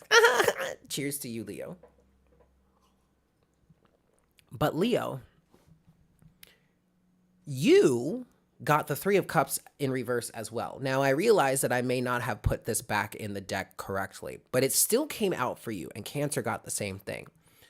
So some of you your rising sign might be on the cusp of Leo and Cancer. But Leo, there is something about some sort of collective energy or some sort of hive mind mentality. I'm kind of getting a collective way of being that you don't resonate with any longer. And Leo, this totally resonates with me personally because I'm a Leo rising too. And this is very reflective of how I have really, it was really right around the Uranus and Saturn and Jupiter went direct, and Mercury went direct as well. But I'm really putting in this work surrounding sidereal astrology and really talking about it. And that is kind of alien to a lot of people. Many people still subscribe to mainstream tropical astrology, and I am in no way saying that is wrong or bad, but that's not what I work with. I find more clarity in sidereal astrology, and so that's what I'm bringing to the collective. And that's mirroring exactly what I was saying here for you. There's some sort of rejection of a hive mind mentality, or just some sort of collective way of doing things. And I don't feel that this collective way of doing things for you, Leo, was really all that bad. It's just that it wasn't to the highest good, the greatest benefit. It was slightly to a detriment. With this, Leo, you have the Queen of Swords, all right? So here's the energy of cutting to the quick, or cutting down to the truth and saying, no, this is no longer relevant. We've got to focus on something new. You have the Chariot here, which is the energy of you driving forward with this new project, this new vision, this new emotional balance, this new alignment for you. And finally, you have this with the Knight of Pentacles. So Leo, your fixed energy is coming through very strong here, because there is an understanding that you're going to have to work towards this. This is not something that's going to happen overnight.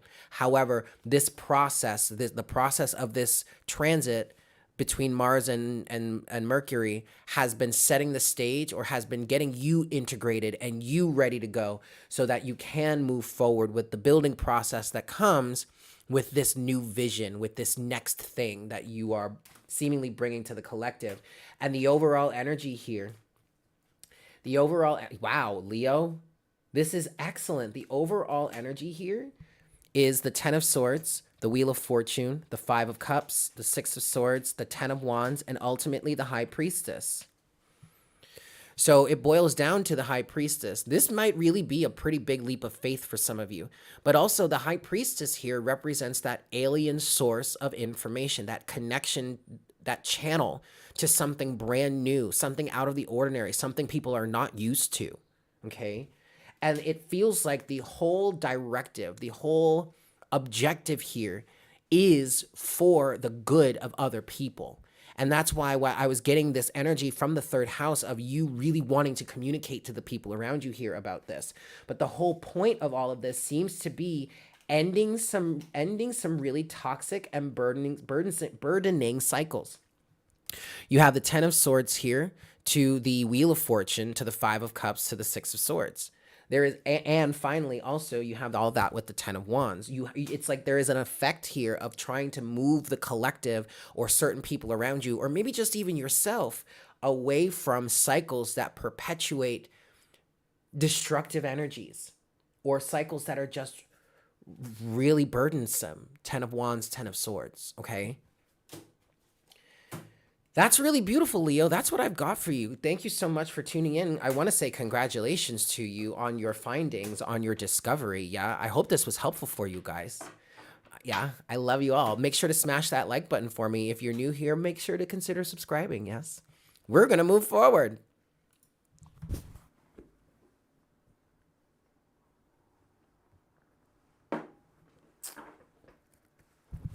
Virgo is next.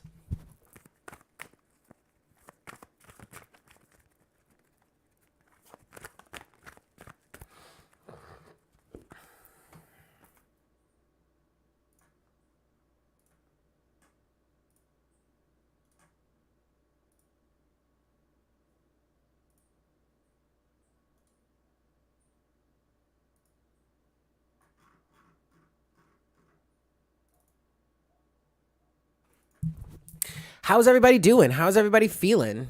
People are so quiet in the chat here. And you know, that doesn't bother me so much, because I realize that people are quiet because you're listening to what I'm saying. So like, okay. But like, really, how are you guys doing? How are you feeling? Has any of this really resonated for you guys yet? For those of you that have caught your signs, how are you guys doing?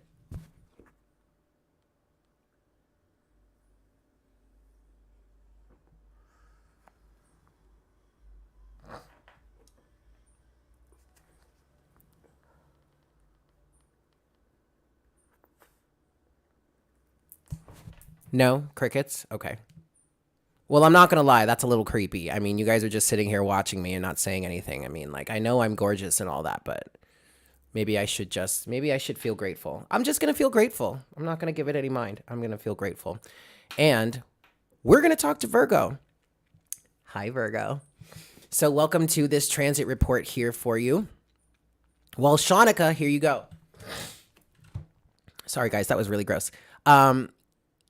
Virgo, welcome. So we're going to be talking about how this transit could be affecting you. Ooh.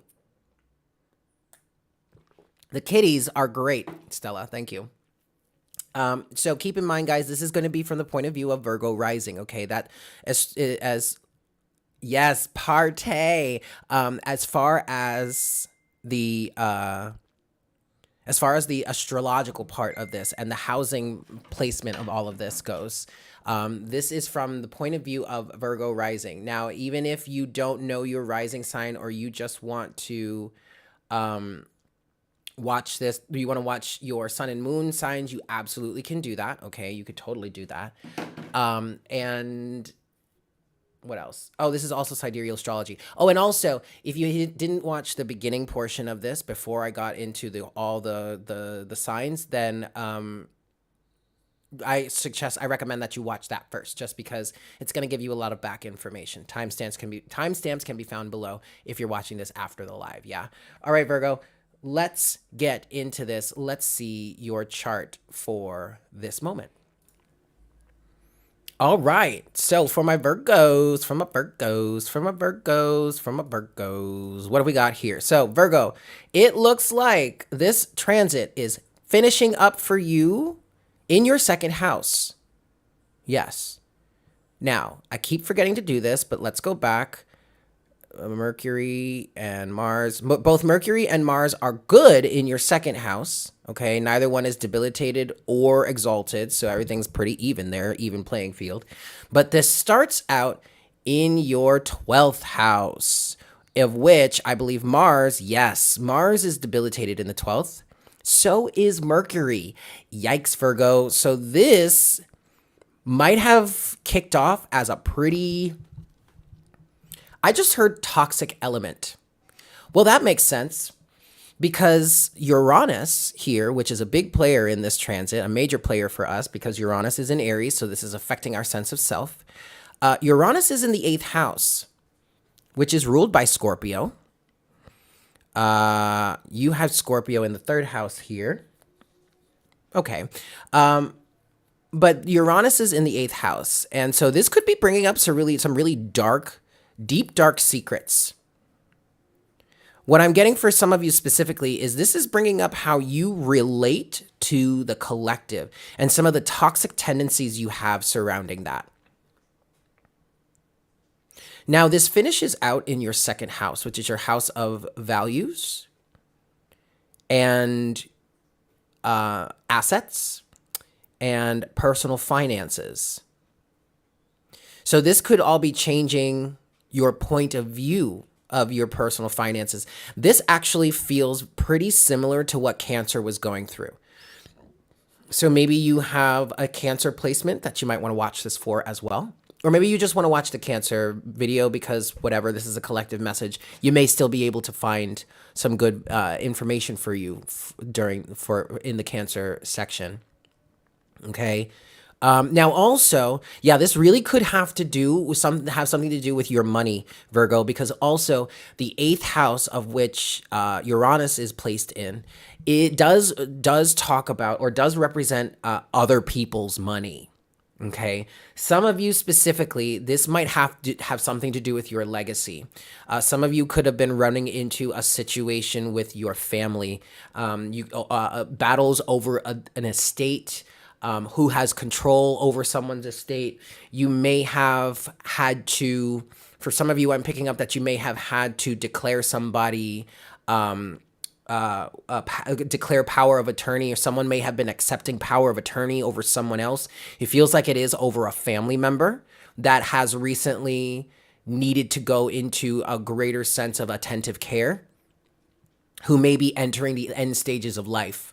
And now you've got to set this all up. But with Mercury and Mars both being debilitated in the 12th house, I feel like, and also Uranus being in the 8th house when this started out, I feel like this really may be, there really may be a focus for you in some sort of toxic elements that ultimately relate to your values somehow. Again, this feels very similar to what Cancer was going through, because the theme here is what you place your value in. And it feels like it's on some sort of collective level, Virgo. Okay? Yeah. Let's get some cards here. Let's get some cards for my Virgos. Now, 8th house, we're looking at Scorpio, which would be Neptune. No, I'm sorry, which would be Pluto and Mars. Ah, yes. Yes. Occult wisdom. I mean, some of you could actually have really, if some of you were already into the occult arts, like reading tarot and, yes, look, the 4 of Cups is at the bottom of the deck here. This could have been a time period, Virgo, especially with the general theme of being potentially learning something new. This could have been a time period where some of you really dove into the dark arts, not the dark arts, excuse me, the occult arts. That doesn't mean that we're talking dark arts here, but just like, you know, divine wisdom or occult wisdom, reading a divination, astrology, all that kind of stuff. You may have been fine-tuning some weak points during this time period, okay? Some weak points may have been put into real focus for you when this transit kicked off. And over the time period, you've been using this time, or you've had the ability to use this time to fine tune, to refine some of the places in which where you weren't so strong, where you were fairly weak in your practice or in your abilities. And by the time we reach the end of this transit, Virgo, you could be experiencing a career change. You could be experiencing a promotion. You could be experiencing greater finances in the realms or in terms of this, a pay raise even, but that's because you will have honed your skills, or you will have brought a new skill into play or into practice here, okay? Excellent, Virgo. Also, I want to point out for you, Virgo, that except for the beginning of this transit, which kicked off in Leo, the bulk, 2/3 of this transit has been in the sign of Virgo. So this has been an extra boost for you. You may have had an easier time with this, except for the fact that Uranus is affecting your sense of self, with it being in Aries. But with all this Virgo energy surrounding the process of this transit, it may have been an extra boost for you to really get the job done, okay? Beautiful, beautiful. What do we have for Virgo here? 9 of Swords in reverse. Yes, what do we have for Virgo? What do we have for Virgo for this transit? There's one more. What do we have for Virgo? All right, okay. Beautiful. Overall energy for you, Virgo, is the moon. Now, the moon, traditionally in the tarot, the moon represents Pisces. Oh, wait, hold on. Let me do this first. Let me make this bigger here. Yield. Okay, Virgo. So the moon is associated with Pisces, okay? Traditionally in the tarot, but also, you know, when we're talking about it astrologically, the moon would represent Cancer. But I really feel like the moon seriously represents Pisces here for you, because of the fact that this transit for you kicked off in your 12th house, which is the house of Pisces.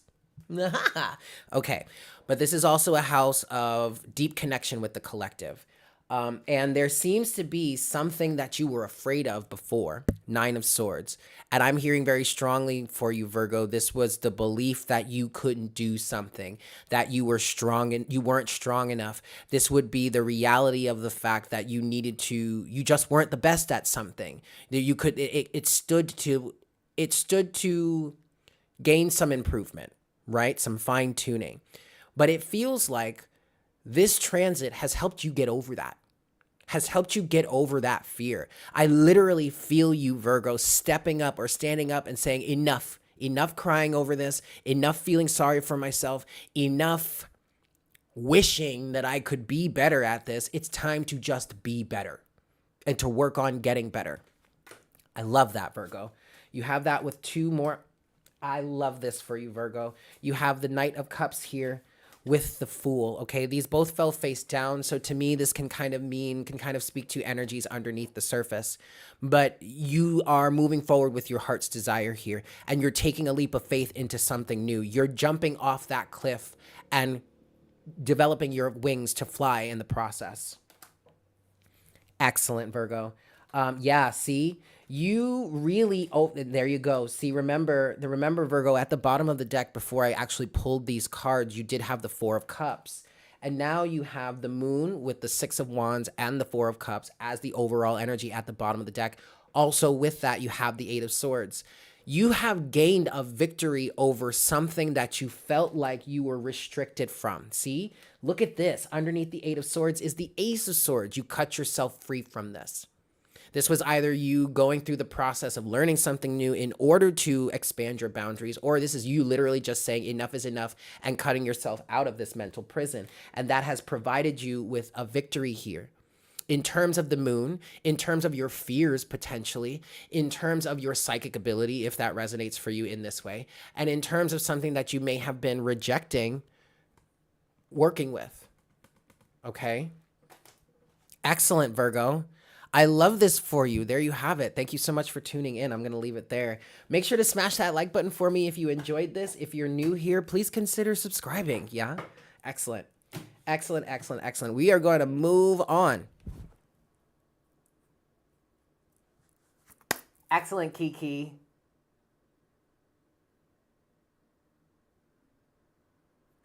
Excellent. Excellent, excellent. Cheers, guys. All right. Let's move forward. Libra is next.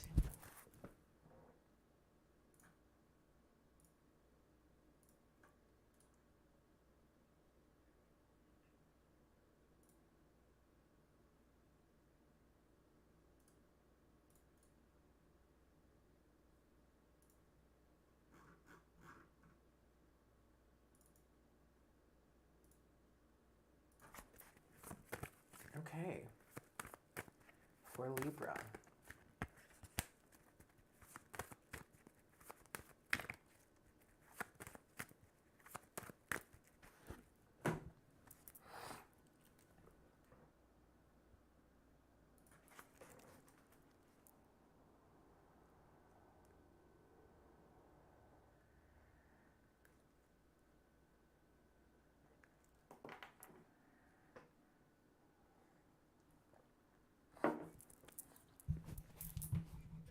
Hello, Libra. Welcome to this session. Thank you guys so much for tuning in. I hope this finds you well. So in this session, we are going to be talking about how this conjunction between Mars and Mercury could have been affecting you. Yes? Keep in mind, guys, that when we're talking about the astrology here, we are looking at this from the point of view of a Libra rising, okay? So keep that in mind. You absolutely could watch this for a Libra sun or Libra moon, especially since we get into some tarot at the end. So that could definitely resonate for you. Anything could resonate for you. But when we're talking about the astrology, we're talking about it from the Libra rising point of view. Also, I highly recommend, if you haven't done so yet, to check out the beginning of this session in which we have a bit of a collective chat. And that gives you a lot of background. So that may clear up a lot of confusion while we're talking about it for you specifically. All right, Libra? Excellent. So with that said, let's look at the chart. Okay, so what you have on your screen here, Libra, is a chart for your rising sign for the date of November 10th. So this is going to be the very end of the transit for you. Now, first things first, I recognize some of you may be looking at this here and you may see this dark line which sometimes represents the ascendant line, and it is in Virgo.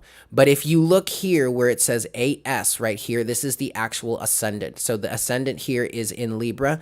So just let's work on it from there. Now, for you, Libra, You have this, by the time this transit finishes up, this will be finishing out in your first house, the house of self. Okay, so you are another one of these signs, just like Aries and also like Leo,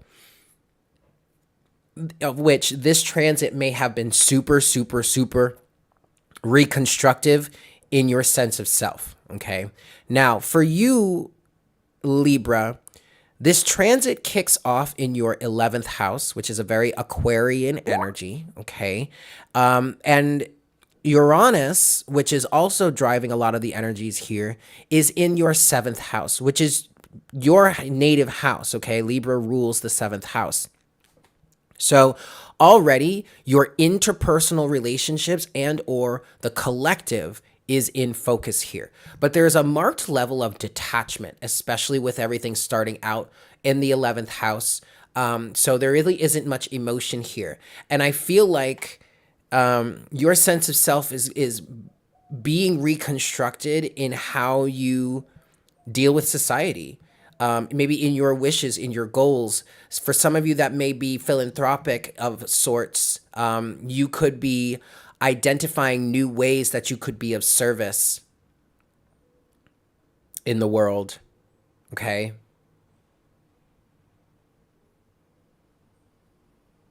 Some of you may have started therapy during this time.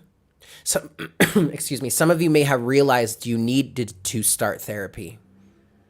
Or some of you may have come to terms with the fact that there is something in your life that's worth going to therapy over. Some of you may have found a therapist.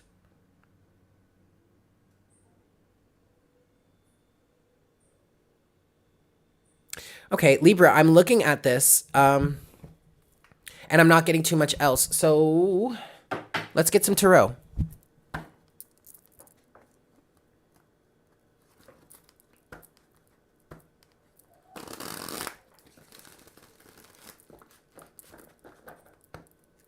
Business contracts, nah.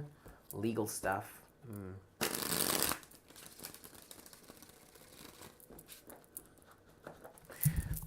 You know, Libra, there's a strong sense of, for you, changing the way that you show up in the world. Some of you may have realized that you wanted to go pursue a specific path or engage in start a specific business or join a certain organization or team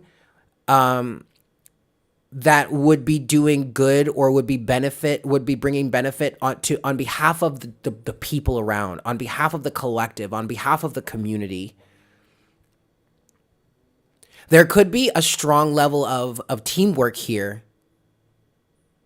Maybe how you work with a team. Your focus in the teamwork element of your life. One last shuffle for Libra. All right, what do we got going for Libra?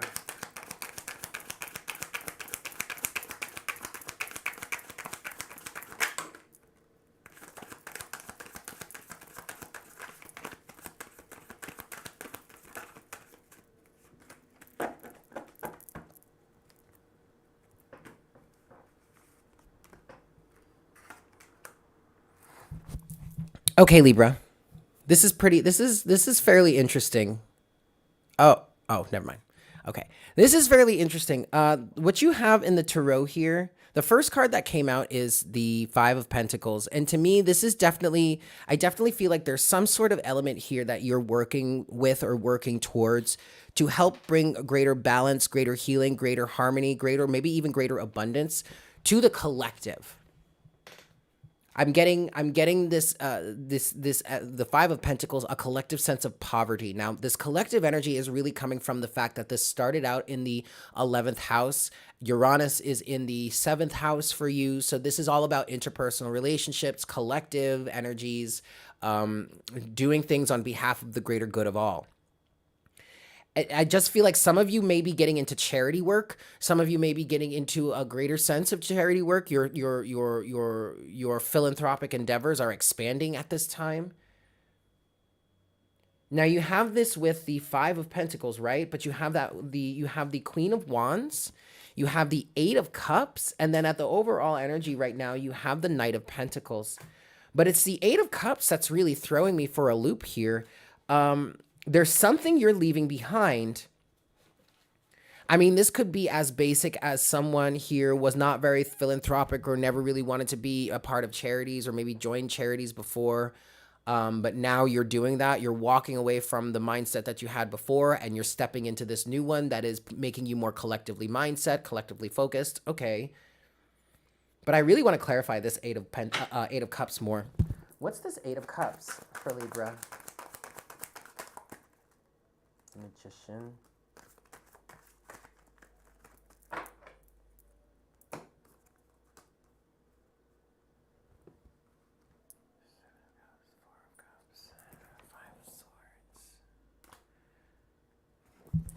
I really feel like you're fighting on behalf of the people.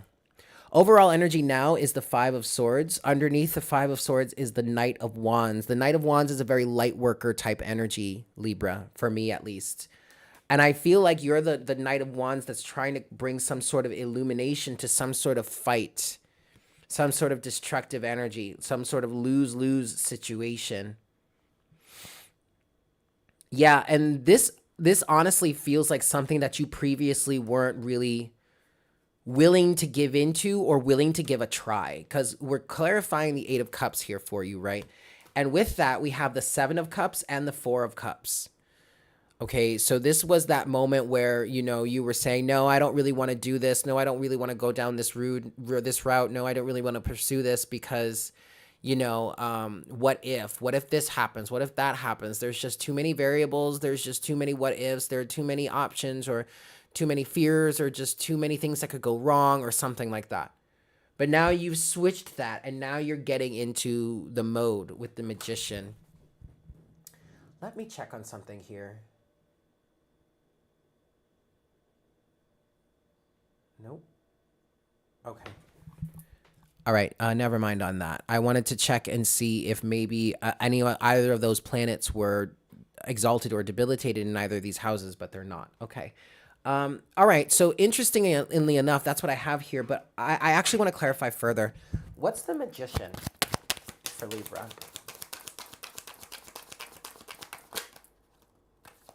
Seven of Wands. To the Chariot. Okay. Yeah.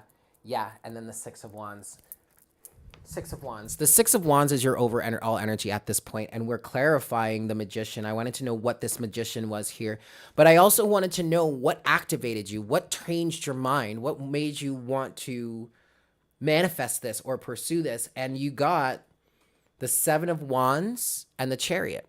And the Seven of Wands is saying to me that something happened here, Libra, that kind of got you to the point where you're like, okay, enough is enough. We can't have this any longer. We have to stop this here. We have to place a boundary here. Seven of Wands to the Chariot. Something specifically, I feel like something specifically in the external world happened for you that caused you to change your gears or caused you to set yourself or set this into motion, that gave you the reason, really gave you a reason that you may have been confused on in the past, a reason that may have been clouded in a bunch of illusion or maybe fear or just deception. Something happened, Seven of Wands, I'm feeling, that gave you the reason to get yourself up and get moving with this, the Chariot, okay? And that's a victory for you. The Six of Wands to the Fool. The Fool is kind of representing this Aquarian energy where I feel like you're stepping into an energy that will bring in a new phase for people. Maybe just for yourself, maybe for your immediate family, maybe your kids. But for also, I'm just feeling for some of you, it's the general public, it's the collective. There's an energy of bringing forth a new reality for them, for us even, okay? Beautiful. That's what I've got for you, Libra. Thank you so much for tuning in. I hope this was helpful for you. Definitely make sure to smash that like button for me if you enjoyed this session. Also, if you're new here, consider subscribing. Yeah? Cool.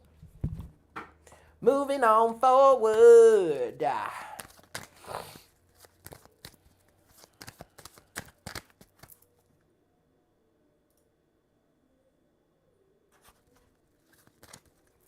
You are so welcome, Rachel. Hello, Amber. Hi, guys. Welcome. This is a long ass session, y'all. Woo!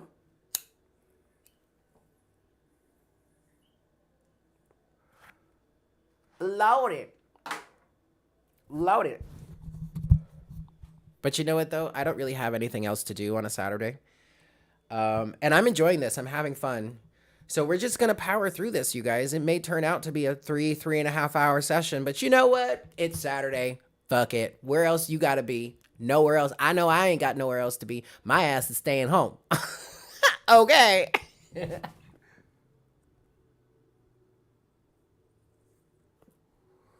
I'm going to need to roll another cigarette soon. And I'm going to need another beer soon. Is anybody else... Thanks, boo. Don't you love it? I love it too. Is anybody else enjoying their libations with me? I mean, it's 4:30 in the evening here on the East Coast. It's 4:30 in the evening here on the East Coast. And I'm having myself a beer. So if you want to grab yourself a cocktail, a libation, a joint, a whatnot, whatever, do yourself a favor and let's have a good time. Yeah.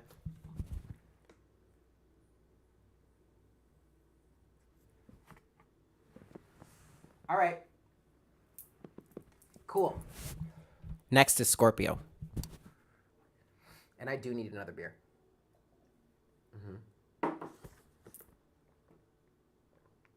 Alrighty. That's Libra. Scorpio-porps, Scorpio-porps, Scorpio-porps, Scorpio-porps, Scorpio-porps, Scorpio-porps, Scorpio-porps,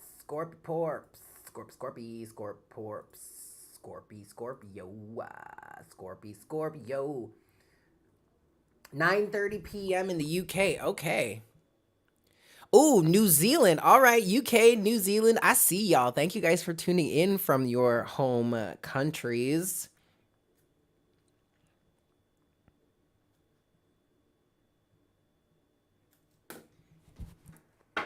Scorpio. What's up, Scorpio? Welcome to this session discussing the full and complete transit of Mars and Mercury. We are going to be looking at this from a point of view of a Scorpio rising, at least in terms of what we're talking about astrologically. So if you don't know your rising sign, or you're not watching this from your rising sign, or you just want to watch your sun and moon signs, that is perfectly wonderful and perfectly acceptable, okay? Also, I highly recommend that you watch the beginning of this first, just to get a little more background or a little more clarity in terms of what's going on here for you, Scorpio, because that could help clear up some questions before we get into this, okay? How's the weather here? The weather is kind of cloudy, actually. It rained a little bit, and now it just hasn't been as sunny, but it's still beautiful here in Puerto Rico. Raining there, nothing new? Yeah. All right, Scorpio, let's get into this, and let's look at your chart. Okay, so what you have on your screen here, Scorpio, is the chart. This is going to be for the day of the end of the transit, which is November 10th, excuse me. It is November 10th of 2021. So this transit is wrapping up in your 12th house.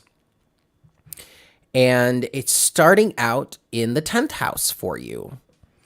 So Piscean energy is where it ends, or the house of the collective, okay? The house of unity, the house of oneness, the house of God, really. So you could be another one of these signs, just like Taurus, which is funny because Taurus is your exact opposite within the Zodiac.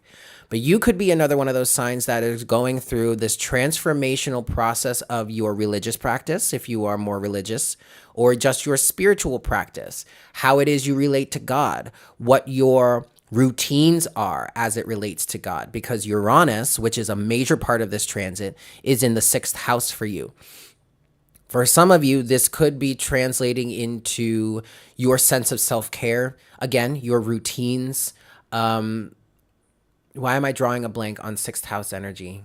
The health and wellness of your body, but ultimately this could be translating into your spiritual health and wellness because this ends in the 12th house.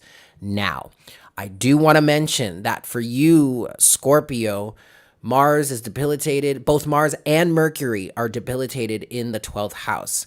Now, granted, this could be another one of those situations in which, you know, this is highlighting a weakness for you. All right, since both Mars and Mercury are weak in the 12th house. But I will say Mars, at least, is exalted in the 10th house, which is where this starts out for you.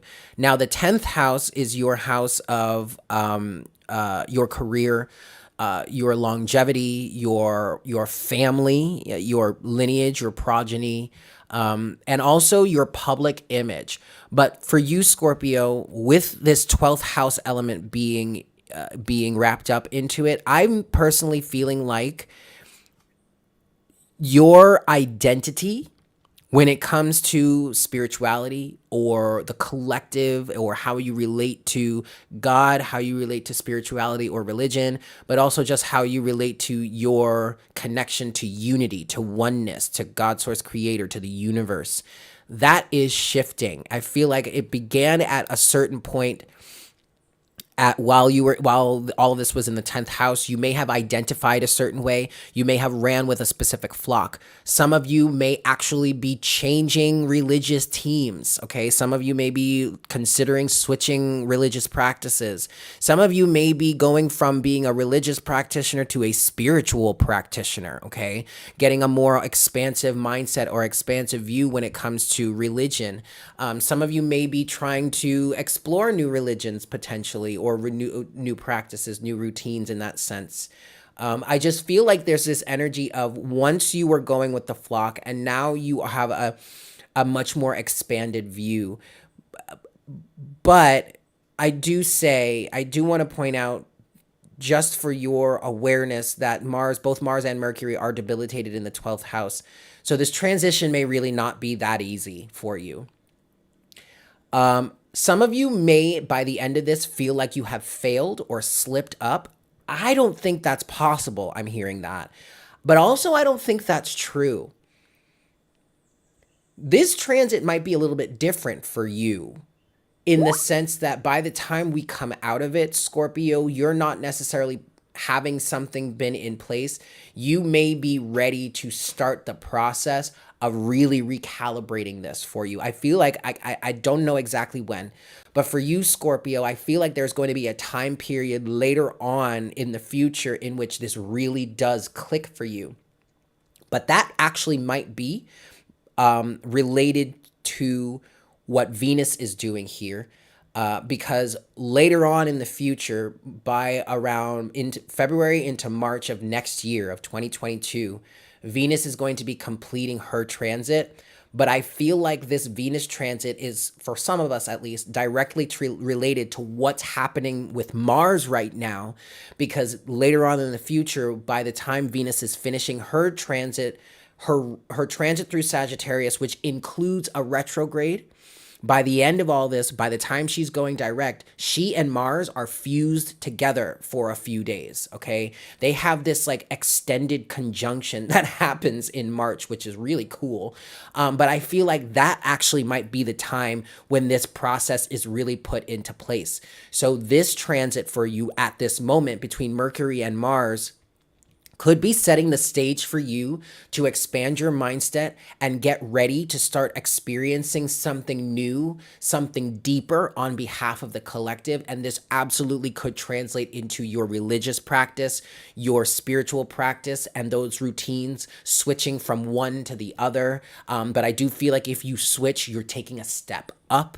Okay. But this also could translate into the health and wellness of your body, with there also being a 6th house focus here for you, Scorpio, because Uranus is in the 6th house for you. All right. Let's get into some tarot for you guys. For my Scorpios.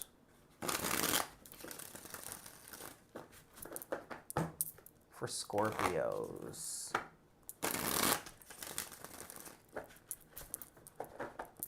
For Scorpio. One last shuffle.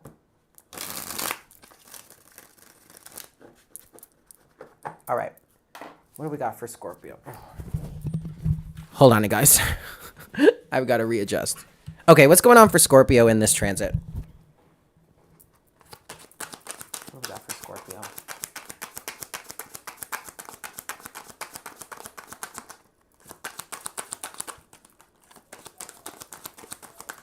Okay. Wow, Scorpio. So you have the Tower here as the very first card that has come out for you. Hold on, let me switch this scene up. You have the Tower here. It did come out in reverse. For some of you, I feel like this is something you've been rejecting for a long time. And when it came out, I don't know if you heard it, but it hit my bell here. Right? And when the Tower came out, it hit that bell and it rang it a little bit. So this feels like the breaking point. This feels like the point where you finally gave up some sort of resistance to something, because here, overall energy, you do have the Four of Cups, the Four of Swords, the Three of Cups, okay? So the Three of Cups is representing that hive mind mentality. And if you remember, Scorpio, this transit kicks off in the 10th house for you, okay? This is the house of your public perception, how people perceive of you, your image, right? And I feel like I said earlier, you identified with something that the collective identified with. But I feel like you've been facing, and so I guess over this transit, you've been facing the reality of the fact that you resonate with, or you subscribe with something that actually doesn't resonate with you any longer. And over the course of this transit, you've been dealing with the actual Tower moment that comes with shifting that. And so by the end of this transit for you, Scorpio, I feel like this Tower moment will have been complete, and you're no longer rejecting this. Yep. See, look at this. Look at this. You have two more cards here, Scorpio, that have fallen face down that came out with the Tower. And so I feel like these are these are energies underneath the surface. You have the Eight of Swords and the Strength. This was literally an element of your ego being transformed. Your ego was keeping you trapped in this area, Scorpio. And I'm sorry, I just said Aries, but I just remembered that Mars is one of your ruling planets. So this is a very strong transformation for you, Scorpio. This really is a moment where your actions, you have the ability to really change your actions, change what you strive for, what you work towards. And that definitely could be in the realm of religion or spirituality. Okay? And this really could be a situation where someone is now really starting to accept more spiritual concepts rather than the religious side of things. Some of you may actually be allowing yourself to dive into more of the occult, which is what the 8th house represents, and Scorpio is the ruler of the 8th house, right? Is what's going on in the 8th house for you? There's nothing in the 8th house for you. Okay, that's fine. But this has a 12th house. This is a 12th house thing, really, where it culminates. I just feel this energy of, for you, Scorpio, by the end of this transit, you're going to be a little bit different than everyone else. You're going to be ready to take on some new process, some new routine, some new spiritual practice, religious practice, whatever, okay? That's what I've got for you, Scorpio. Thank you so much for tuning in. I hope this was helpful for you. Make sure to smash that like button for me. And if you're new here, consider subscribing. Yeah? Cool, guys. All right. Sweet. Moving on ahead.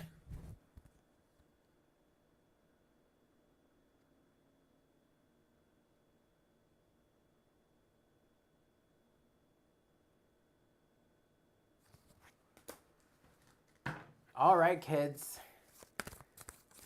Hi, Hellish Babe. Hi, Yawashia. Yeah, I'm sorry. Yawashi. That's it. Woo. All right, guys. All right, we're going to move forward, and we're going to move on to Ophiuchus, but I actually want to get myself another beer first, so hold on a second. I will be right back. So if you guys would like to refresh yourselves, go take that. Actually, this is a good time for a break, so go take a bathroom break, get yourself another cocktail, whatnot, whatever, and meet back here in just a few moments. Yes? Excellent.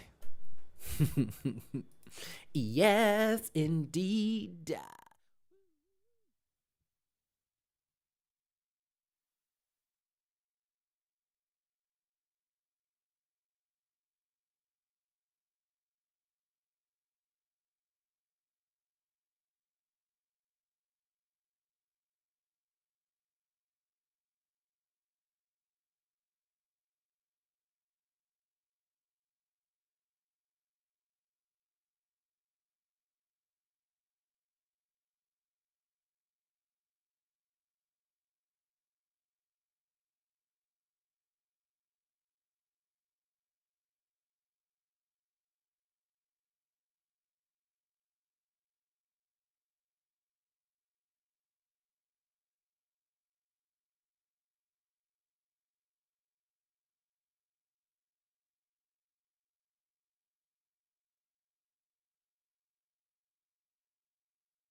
All right, guys.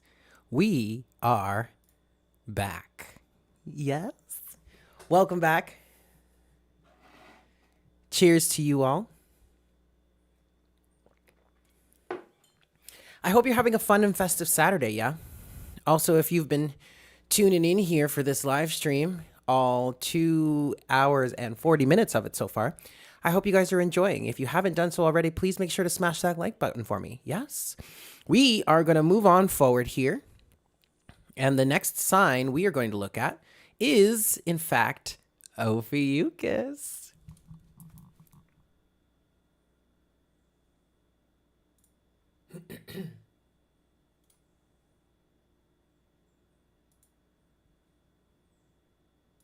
No, poop. That's not what I wanted. That's not what I wanted.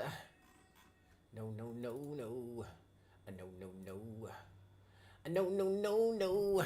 All right. No, no, no. No, no, no. No, no. I'm being silly, you guys. I am just being so silly. Interesting.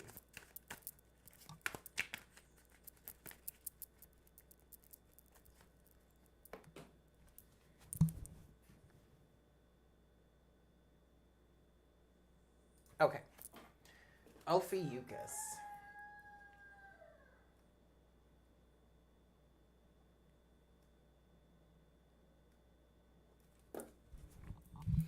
What's up, Ophiuchus? Welcome to this live session. Welcome to this session talking about the conjunction, the full transit between Mars and Mercury. Thank you guys so much for tuning in. So keep in mind that this is going to be from the point of view of Ophiuchus rising, okay? But if you want to watch your sun and moon signs, that is absolutely acceptable. Just keep in mind that as we're talking about the astrology here, the astrology is going to be relevant to Ophiuchus rising. And of course, since you're here watching Ophiuchus, then you realize or you understand that we're using sidereal astrology here, yeah? Also, I would highly recommend that you guys watch the beginnings of this session in which I talked about this collectively on a collective scale. That may help to clear up some stuff, maybe some confusions. It might get you primed for the general energy as to what we could be talking about here. Yeah. Now, before I get started, I actually want to talk about something really cool. So I've just been reading up on Ophiuchus energy and all that, and I found that there is a certain age of Ophiuchus in which if you were born between 1983 and 1987, you have Saturn and Uranus in Ophiuchus, and that is a really interesting energy. It is.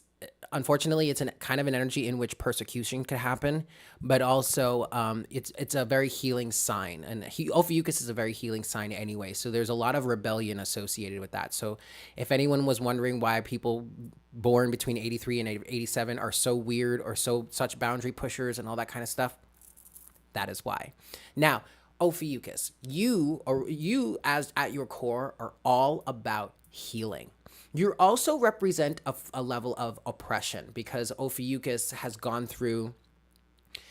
recently gone through this moment of recognition or redemption, even in terms of it being accepted, at least in some circumstances. Like, we're now in a day and age where people are actually looking for readings and informations and insights into the energies of Ophiuchus, and for those of us that have those placements.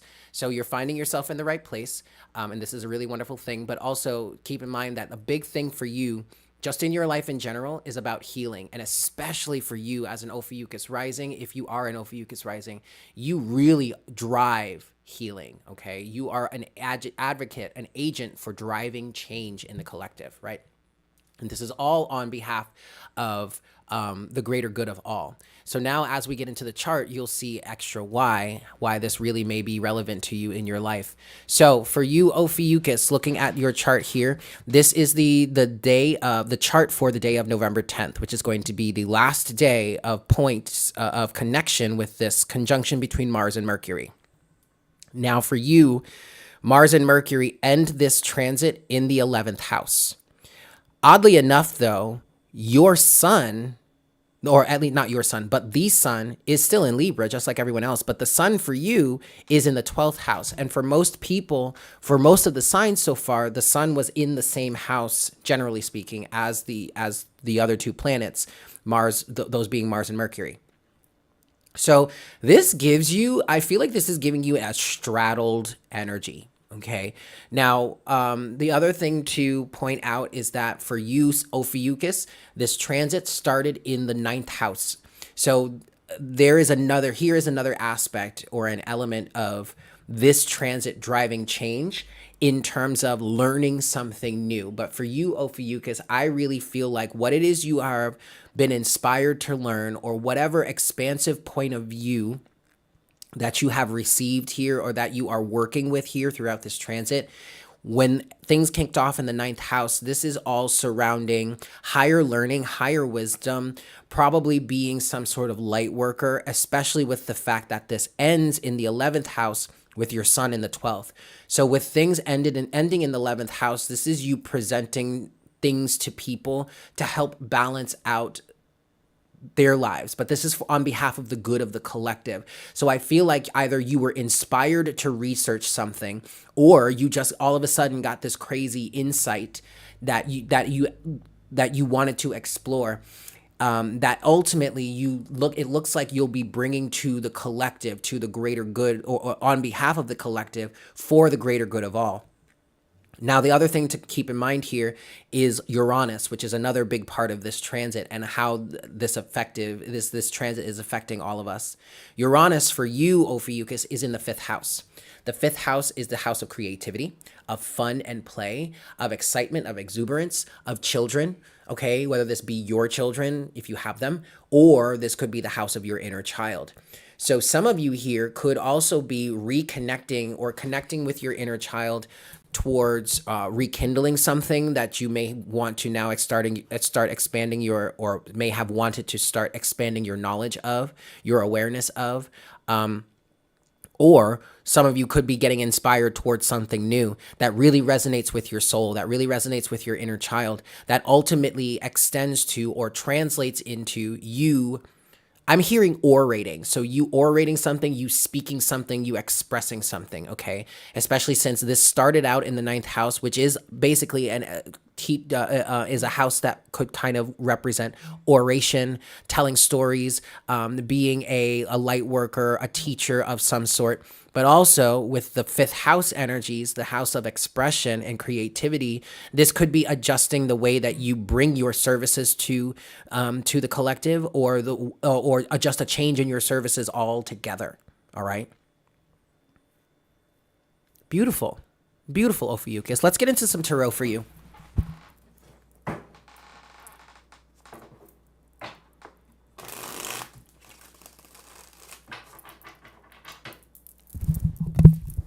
Some of you could have started learning another language.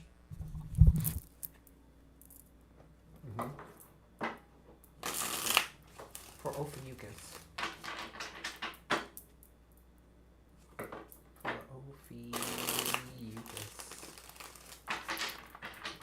What do we have for Ophiuchus here, please, Spirit?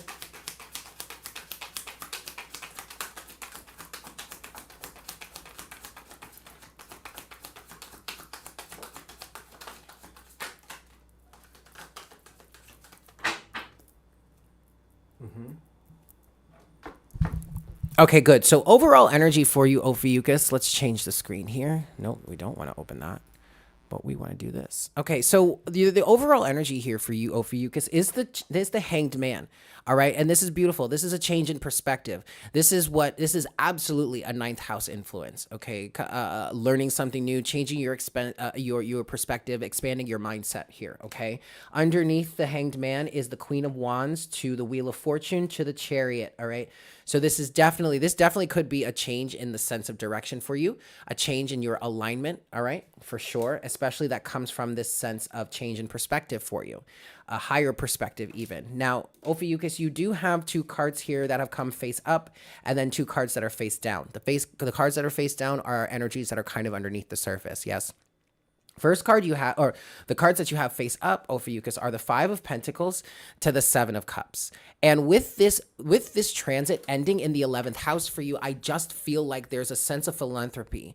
And this is similar to Libra's energy, I believe. So you might want to watch Libra's reading, Libra's session here. But I feel like this is the question that I'm getting from the Seven of Cups and the Five of Pentacles, Ophiuchus, is how do we change this for the better? How do we pull people out of poverty? How do we pull people out of a sense of impoverishedness? How do we heal a sense of feelings of lack within the collective? Okay, Seven of Cups, Five of Pentacles. The cards underneath the surface, well, damn, there you go, Ophiuchus. Seven of Pentacles, 10 of Cups. So on the surface, someone is recognizing or realizing that people need healing in a certain way. And you're trying to bring that to the collective here. You're recognizing this Five of Pentacles energy and asking yourself the questions surrounding it. And with that Seven of Cups energy, the questioning energy here, I feel like you're trying to find a solution. Underneath the surface is absolutely a collectively driven energy. The 10 of Cups, which is a 12th house energy, okay, in my opinion as a reader. And the transit ends with the sun in the 12th house for you, right? So by the time you get to the end of this transit, you may be on a soul level really connected to the collective or really have a sense of connection to the collective. And with the Seven of Pentacles here, this is talking about the way things have already been done or always been done, the systems that are already in place, learning from that, from the fruits of that, whatever those fruits may be, whether they're rotten or not, and then figuring out how to fix it. Figuring out how to make it better. Okay? I want to look at the Seven of Pentacles energy for you.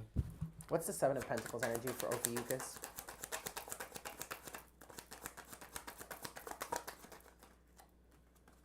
Wow.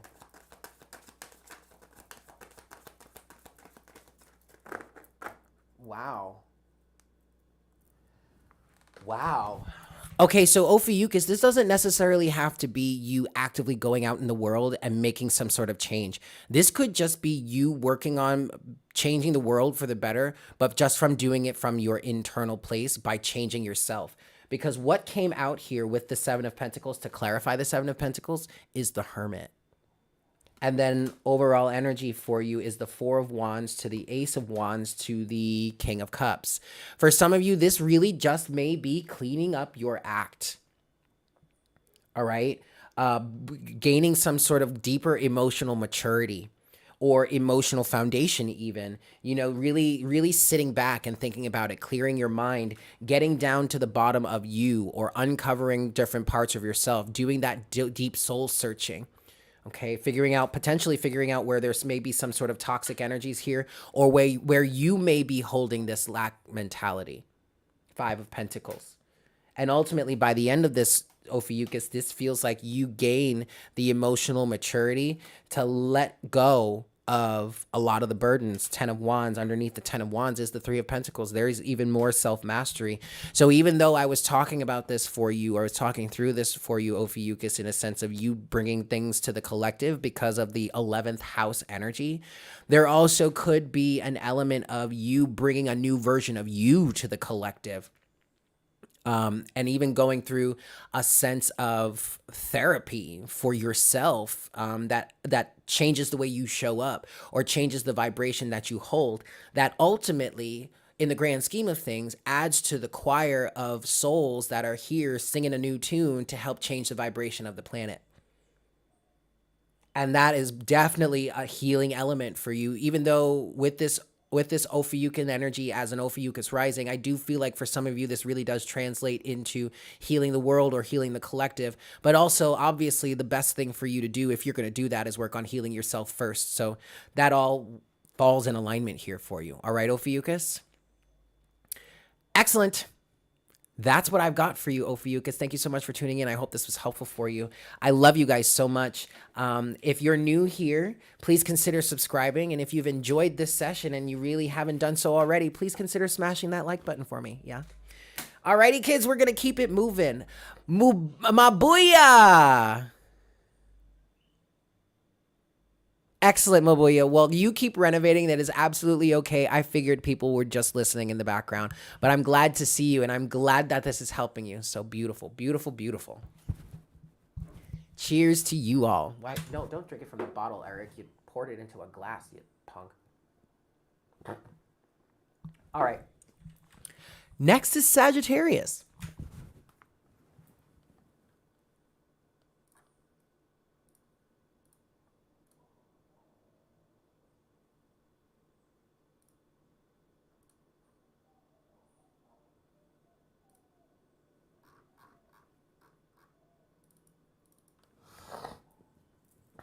All right. Saggies, my Saggies, my Sagittarius, my Sagittarius. My Sagittarius, my Sagittarius. Yes, yes, yes, yes. 257.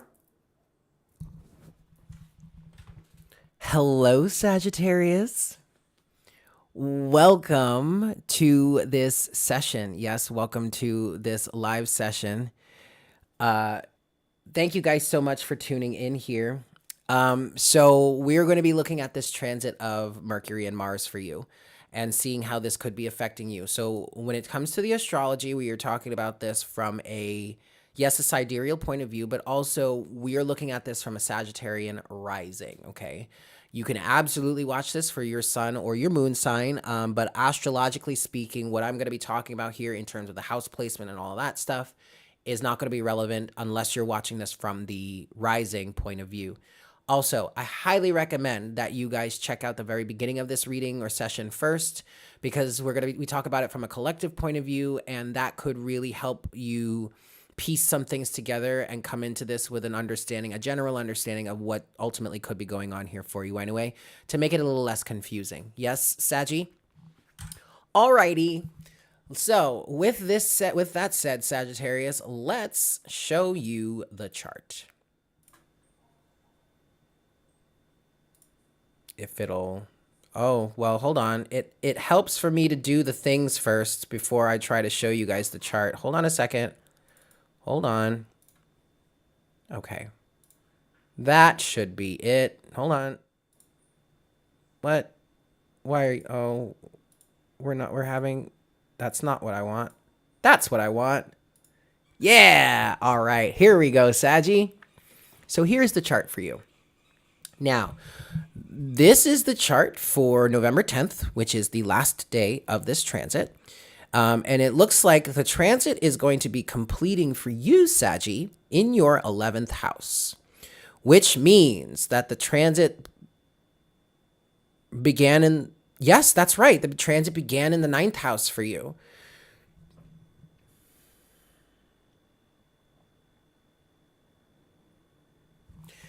So interestingly enough, Sag, your energy is pretty similar to Ophiuchus's.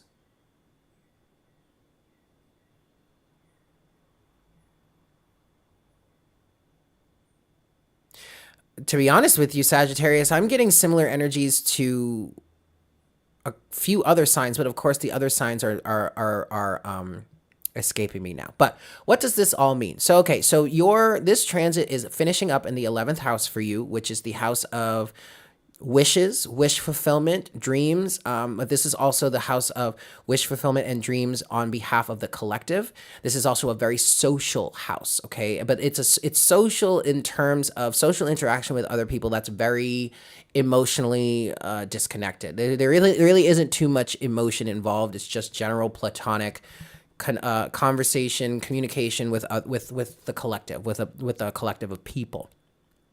Now, kicking off in your 9th house, the 9th house is higher learning. All right, so this is a very similar energy to multiple other signs here. I want to say starting with Libra, but higher awareness, expanded mindset, learning new things, exploring different territories. You could have been influenced to travel. I don't remember what sign it was, but there was another sign that felt like they were being influenced to take a trip, to plan a trip, to go on a voyage. And this might be you as well. Now, also, the other thing to look at here is where Uranus is, because Uranus is a big part of this energetic transit. Uranus is in the 5th house for you. So Sagittarius, you're kind of a light worker anyway. You're a great speech giver. You're a great orator. You're a great light worker. You're the type of person to want to stand on a soapbox and lead a charge. Some of you are storytellers. I'm getting this narrative, Sagittarius, that some of you may have come up with a new story that you want to share, whether this be fiction or not, whether you're an author or not. But actually, I am getting strong author vibes, because the 9th house is also the house of publishing. And for somebody here, I'm picking up on this energy that you may have found a publisher at the beginning of this transit, which was back in August 18th. And you may have been working with this publisher over this time period. And by the end of this transit, you may find this new work actually being published.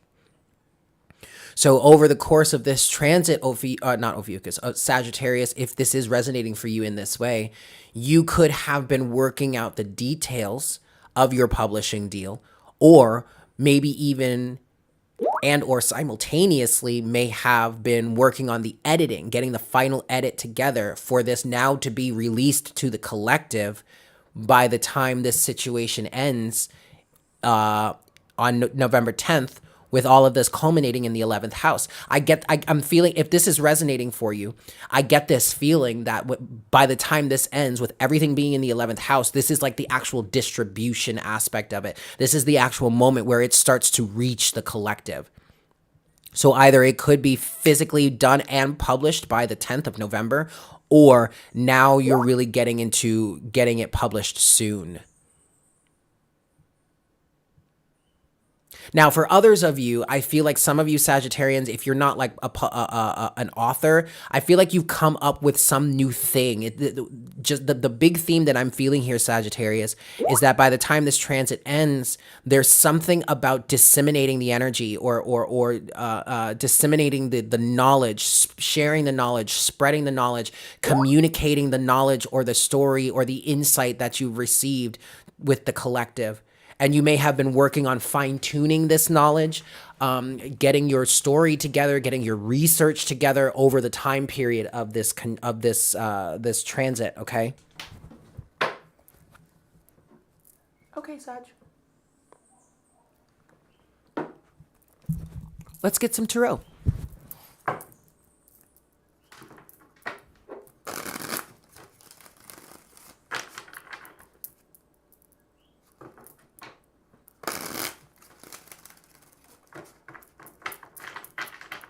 Sagittarius. Sagittarius. Sagittarius. Sagittarius. Sagittarius. Whoa, whoa. Stay right there.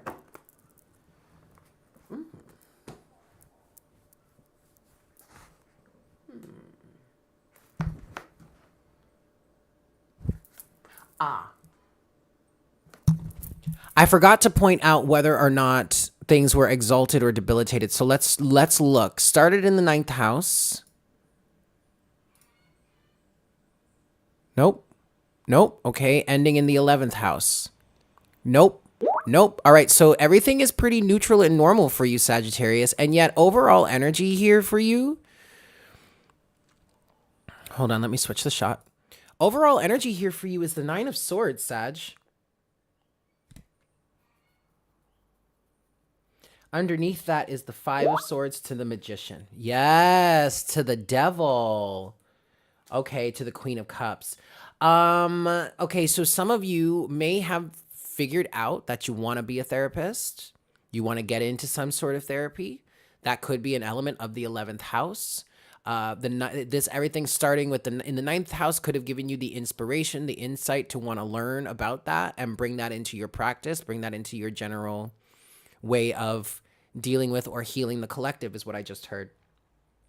Overall energy for you is the Nine of Swords to the Five of Swords, but then the Magician. And so now this kind of makes sense. I'm feeling like the Nine of Swords is coming from a collective of people, your environment, the people around you, and all that good stuff. Can we focus here? Anyway. And I feel like this is just collective fear. Nine of Swords to the Five of Swords, and it's something that's just perpetuated over and over and over again. But here with the Magician, Sagittarius, I feel like this is you taking the lead in trying to make things better, trying to manifest something new and different that,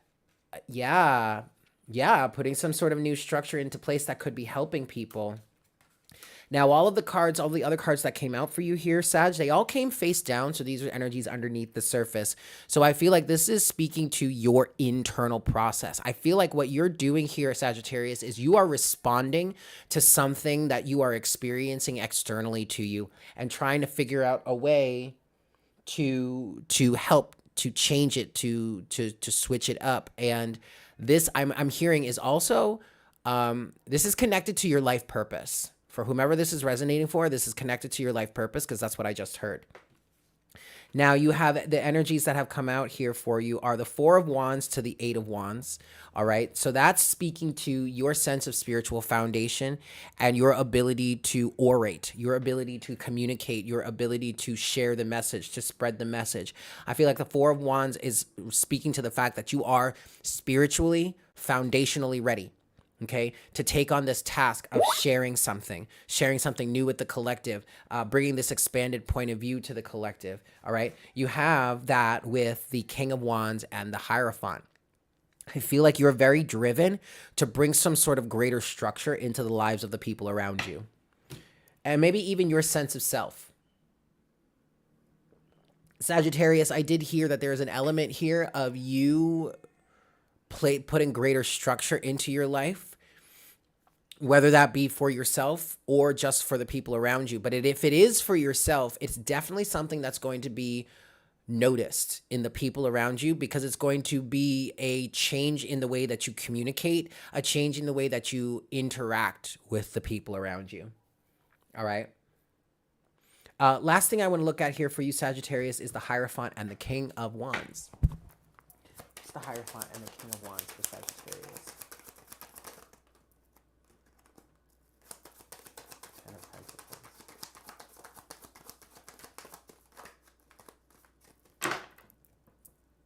Pentacles.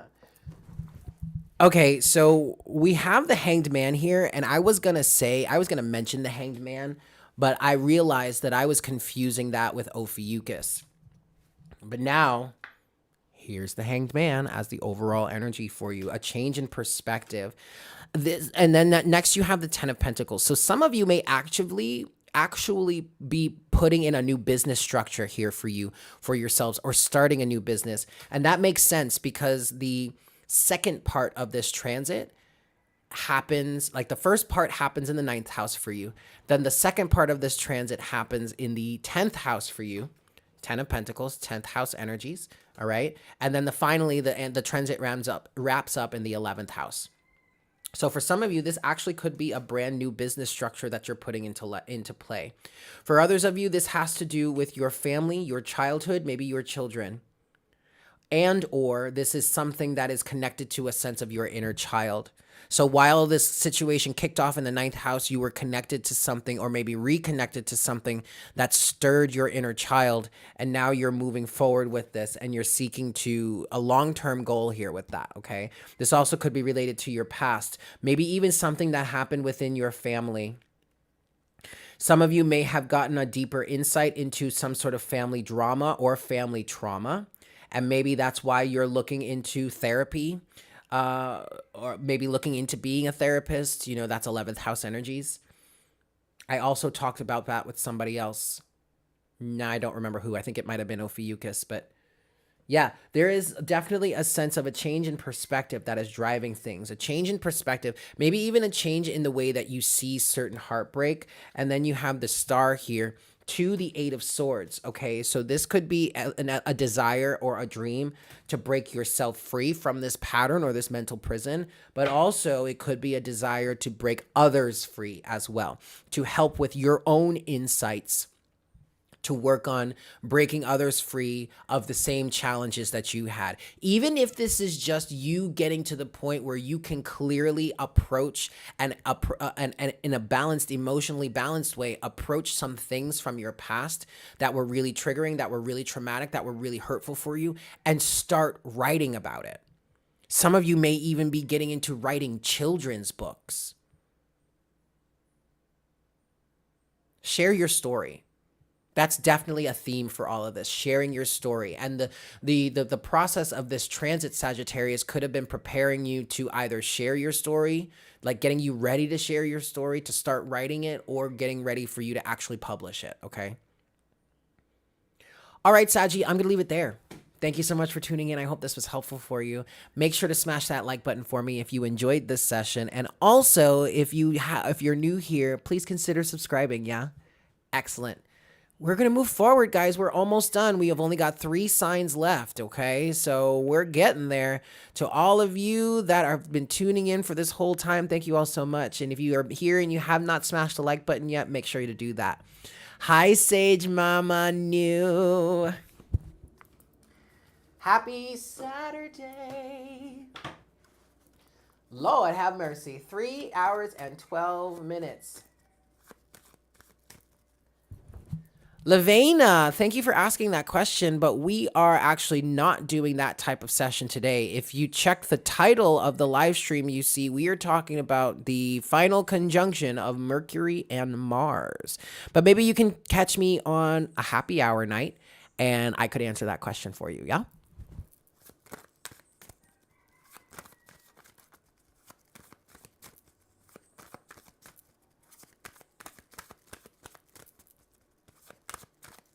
All right. All right, guys. Next is Capricorn.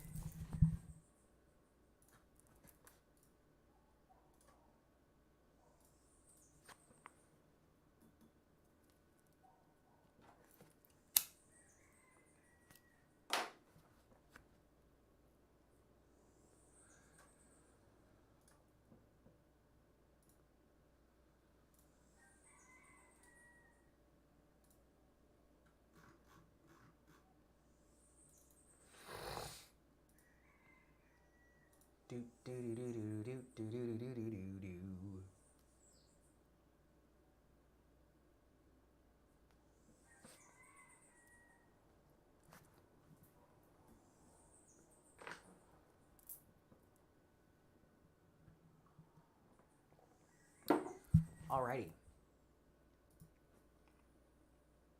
Moving forward here.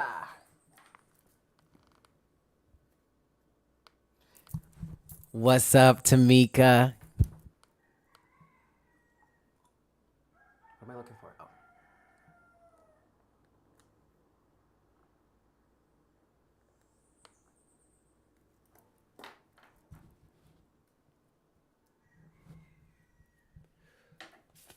Hello.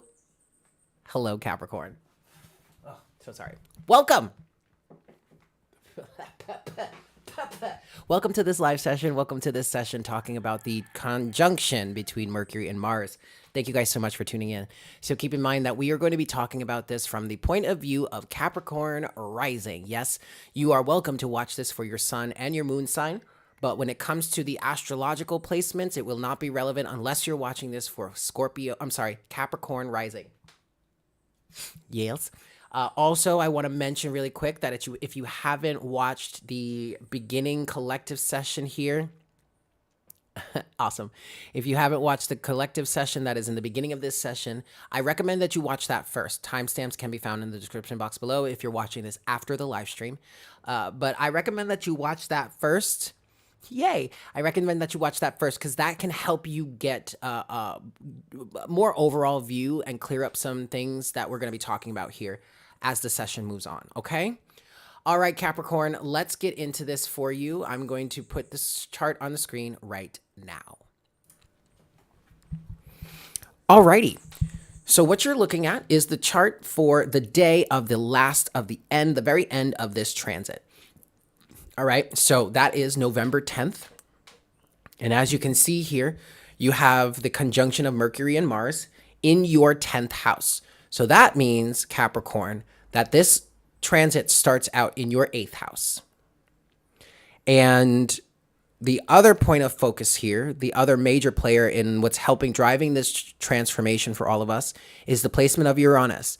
And Uranus is currently in the 4th house for you in Aries. Now, this is all because Uranus is in Aries. This is affecting our sense of self. And for you, Capricorn, with Aries being transiting through your 4th house, this is directly related to your home life, your family, maybe your friends. I did hear your friends. Maybe your children, if you are a parent, and your parenting style, your relationship with your spouse, potentially.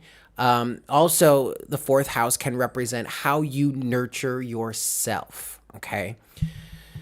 Now, Scorpio, just by looking at this and seeing where this transit started off, it started off in the 8th house for you.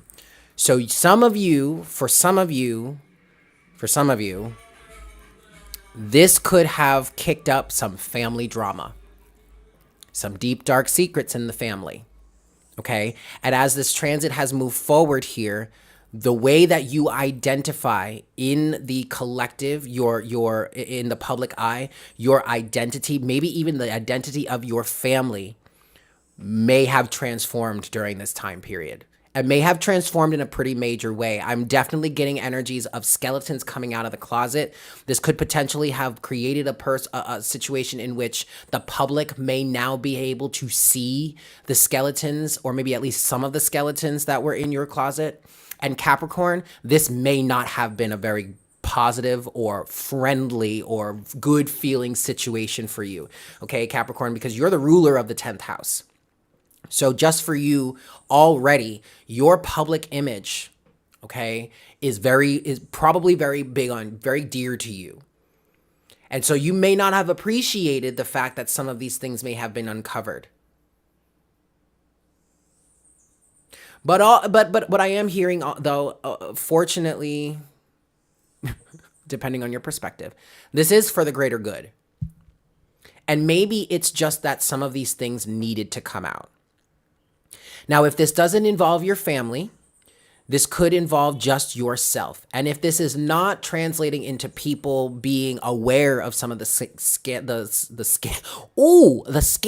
I did just hear the scandals, Capricorn. Yikes. But the deep, dark secrets or some of the skeletons in your own personal closet, this could just be you coming to the awareness of some of these skeletons in your closet.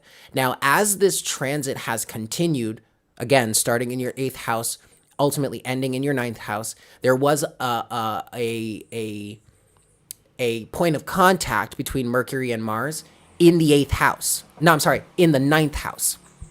So with that, ultimately, this is bringing a transformation for you. And by the time of that second point of contact, which I believe was on the 10th of October, that may have been the point where you started to really allow yourself to, or be able to uncover or see deeper into the situation, or maybe get an expanded point of view that has helped you to see this from a higher perspective, which ultimately is helping you drive change and integration, which then, by the time we get to the end of this transit, will translate into you appearing differently in the public eye, maybe even owning, even if it's just vibrationally at the beginning, owning a different status in the public eye, the way the public identifies you.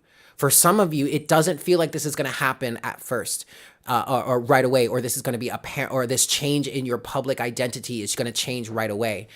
It just feels like by the time we reach the end of this transit, Capricorn, you will be showing up or appearing or presenting to yourself, to the collective or to the public eye in a different way, vibrationally. And that will start to influence a change in the perspective of the people around you, their perspective of you, okay? And like I said, Uranus is in the fourth house, so this could translate to your home and family life, but this also could translate into the way that you nurture yourself. And so there are really some things, some deep, dark secrets that may have been really hindering you from being the best loving and caring and nurturing person to yourself or your family as you possibly could be, okay? This is helping you maybe clear away some of those skeletons and some of the cobwebs that, or some of the nuts and bolts that have been loose in your nurturing system, some mechanisms in your nurturing system that have been out of function for a long time. You're being presented with an opportunity to fix this, to change this. And I also feel like, Capricorn, this is ultimately going to translate into a boost in confidence for you. I just feel like for some of you, as you're approaching the collective or the public eye in this new way, you have a boosted sense of confidence. And that could definitely translate into you healing internally and getting some of the discrepancies in how it is you nurture yourself under controlled, fixed, and healed so that you can feel more confident in yourself. How you nurture yourself is directly related to how confident you feel in approaching the world, in going out into the public, in being your authentic self, okay? Beautiful, Capricorn. Oh, I love this. I love it. I just love it. I just love it. Let's get some tarot for you, yeah?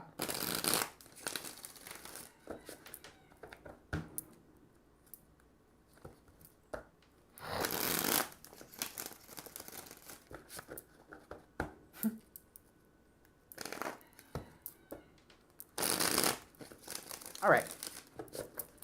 Whew. All of this channeling is making me dizzy, you guys. What do we got for Capricorn? What's going on for Capricorn for this transit here? What do we got for Capricorn? Yes. Yes. Yes, yes, yes, yes, yes, yes, yes. I love this, Capricorn. Your overall energy for this transit, Capricorn, is the Nine of Pentacles. Greater sovereignty, greater sense of independence. This could really be translating for you, especially in terms of the fact that the 10th house can represent your career as well. This could be translating into a transformation of personal finance for you. Also, the 8th house can deal with other people's money. How you and this could be you changing the way you receive money from people. Changing your business structure even. But this also comes into the core of yourself, through the core of yourself. All right? Yep. Yes, indeed. Yes, indeedly do. So what we have here for you, Capricorn, we do have the High Priestess. Here is that higher wisdom, that higher knowledge. Here are the secrets, all right? Here are the things that could have been the High Priestess to the Five of Cups, the sorrow, the loss, the grief that you may have been hiding from yourself. Or maybe this is on behalf of the family. This is that stuff coming out up to the surface, okay? And then with that, you have the Page of Cups, a new emotional reality surrounding this. There could be apologies. There could be reconciliation that's coming from this, all right?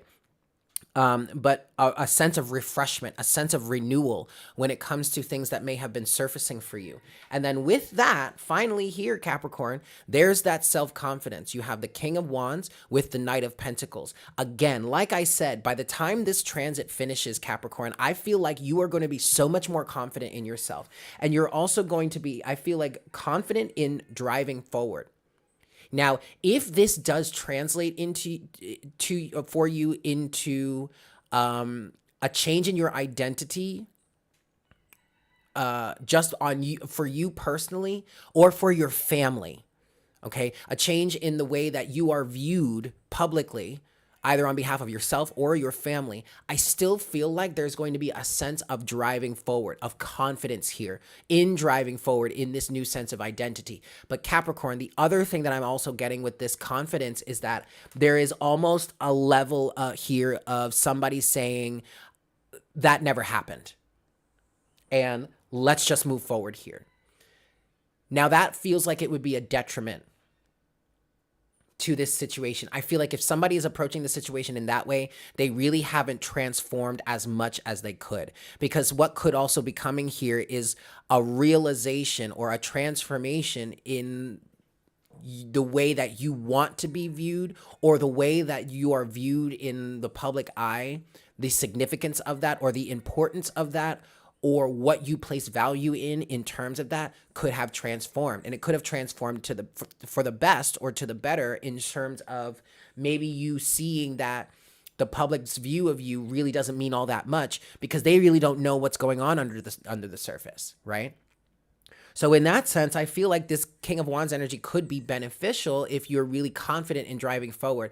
But don't allow yourself, or maybe someone that you could be cross-watching this for, don't allow a sense of completely covering up or forgetting about the past.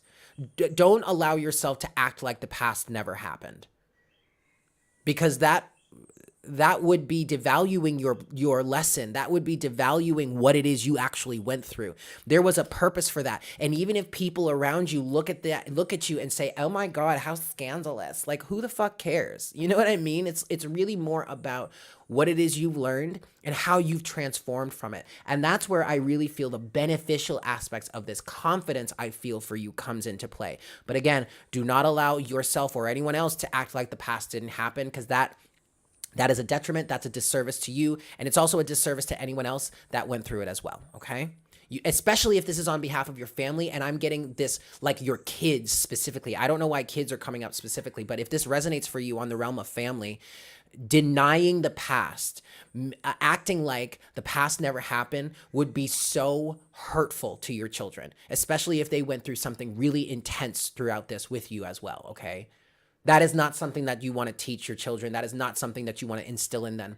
Instead, you want to instill an acceptance of the past, a recognition of the past and what it is that you went through to get yourself to this place. Knight of Pentacles to the King of Wands, the long and arduous process that you went through, Knight of Pentacles, to get to this confident place, King of Wands. Do not allow yourself to act like the past didn't happen, okay?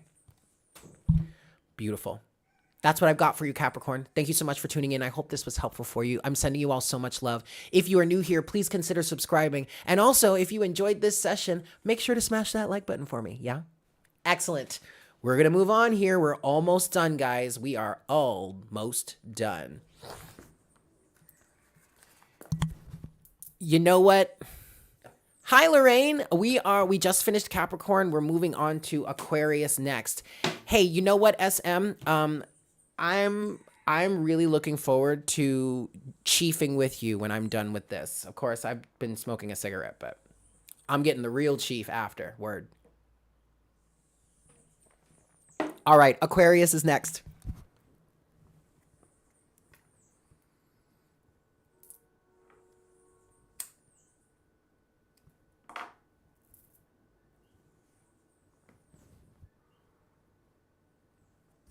Woo!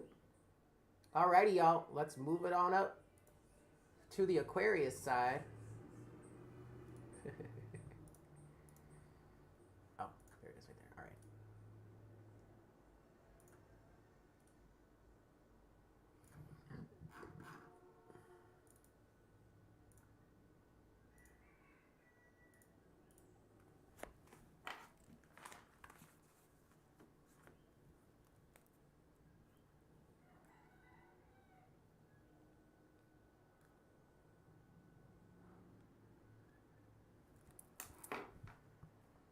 All right. All right.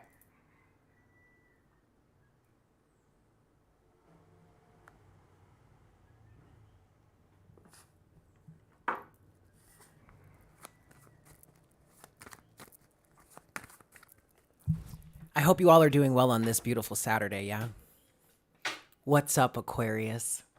Welcome to this session. We are going to be talking about the transit between Mercury and Mars, okay? So, first things first, we are going to be talking about this from the point of view of Aquarius rising. So if you're watching this from your sun or moon sign, which you are more than welcome to do, when it comes to the astrological placements, this is not going to be relevant unless you're watching as or for an Aquarius rising. Also, I highly recommend that you guys check out the beginning of this session first, where we talked about what was going on with the collective, because that could help you understand, get greater insight as to what is really going on for you here. Yes? Excellent, Aquarius. With that said, let's pull up the chart. So, what you've got here is a look at your chart, Aquarius, for the day of the final contact of this transit. Now, for you, this transit is ending in the 9th house, which is the house of expansion, higher wisdom, higher knowledge, university, travel, other languages, oration, sharing stories. This is also the house of publishing, things like that. And this means that your transit the transit for you started in your 7th house, which is the house of interpersonal relationships, legal situations, contracts, balancing the scales, communication, okay? And this started out for you, and Uranus, which is another big player here in affecting these energies for us. Uranus is in the 3rd house for you. So there is a lot of communication, a lot of sharing of stories, a lot of teaching, maybe even a lot of learning, so that in order for you to teach by the time this transit ends. Now, the next thing to look at here would be the debilitation or the exaltation. We have the 7th and the 9th house. So, nope. Okay, now, Aquarius, for you, Mercury, this all started in the 7th house, and Mercury is actually debilitated in the 7th house, okay? So for you, and this is exactly what I was picking up for you as I was talking through this for this hot second, but for you, Aquarius, this transit may have started with you realizing on behalf of your connection with other people that there was something that you were not familiar with, or something that you needed to learn, or something that you wanted to learn in order for you to bring this to the collective. Now, with Uranus being in your 3rd house, okay, this is driving change in terms of your communication, in terms of your interpersonal relationships with potentially your siblings, maybe even the realm of commerce for you. Okay, so there's a big collective drive, a big collective energy. I feel like the big focus for you throughout this transit has been learning something new. With Mercury being debilitated in the 7th house, again, I feel like there was a point where you learned, or you became aware of a certain weakness when it comes to your interpersonal relationships.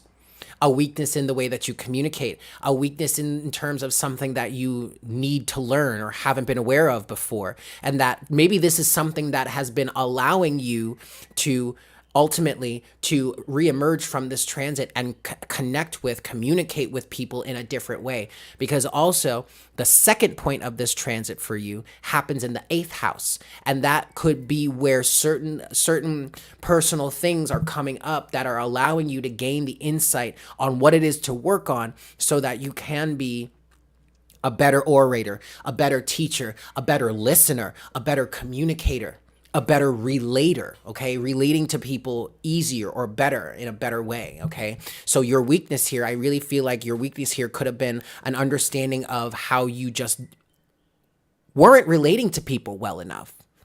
Which makes sense, Aquarius, because Aquarius is a very emotionally detached sign. You know, Aquarius can come off very cold sometimes, very unfeeling, but it's not like they're really like that intrinsically. It's just they're very naturally detached.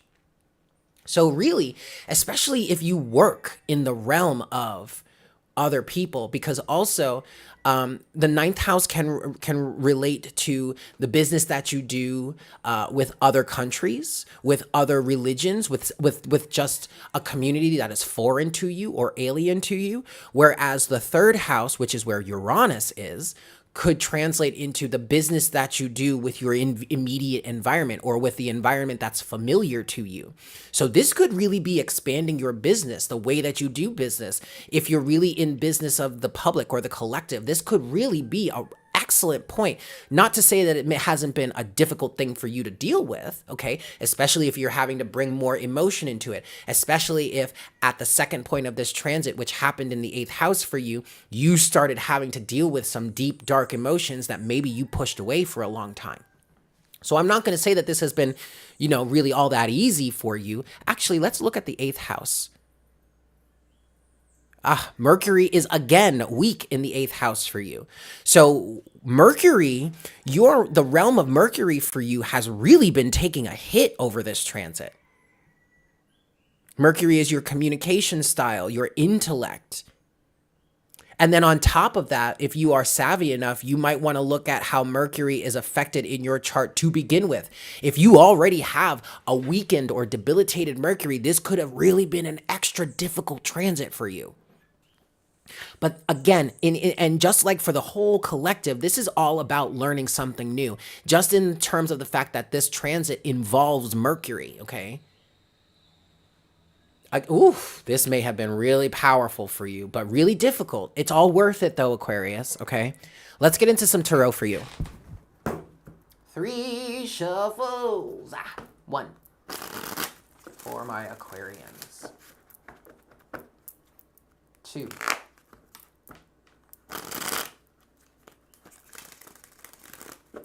Blind spots, definitely. This is 3 for Aquarius. Alrighty, y'all. What do we have for Aquarius?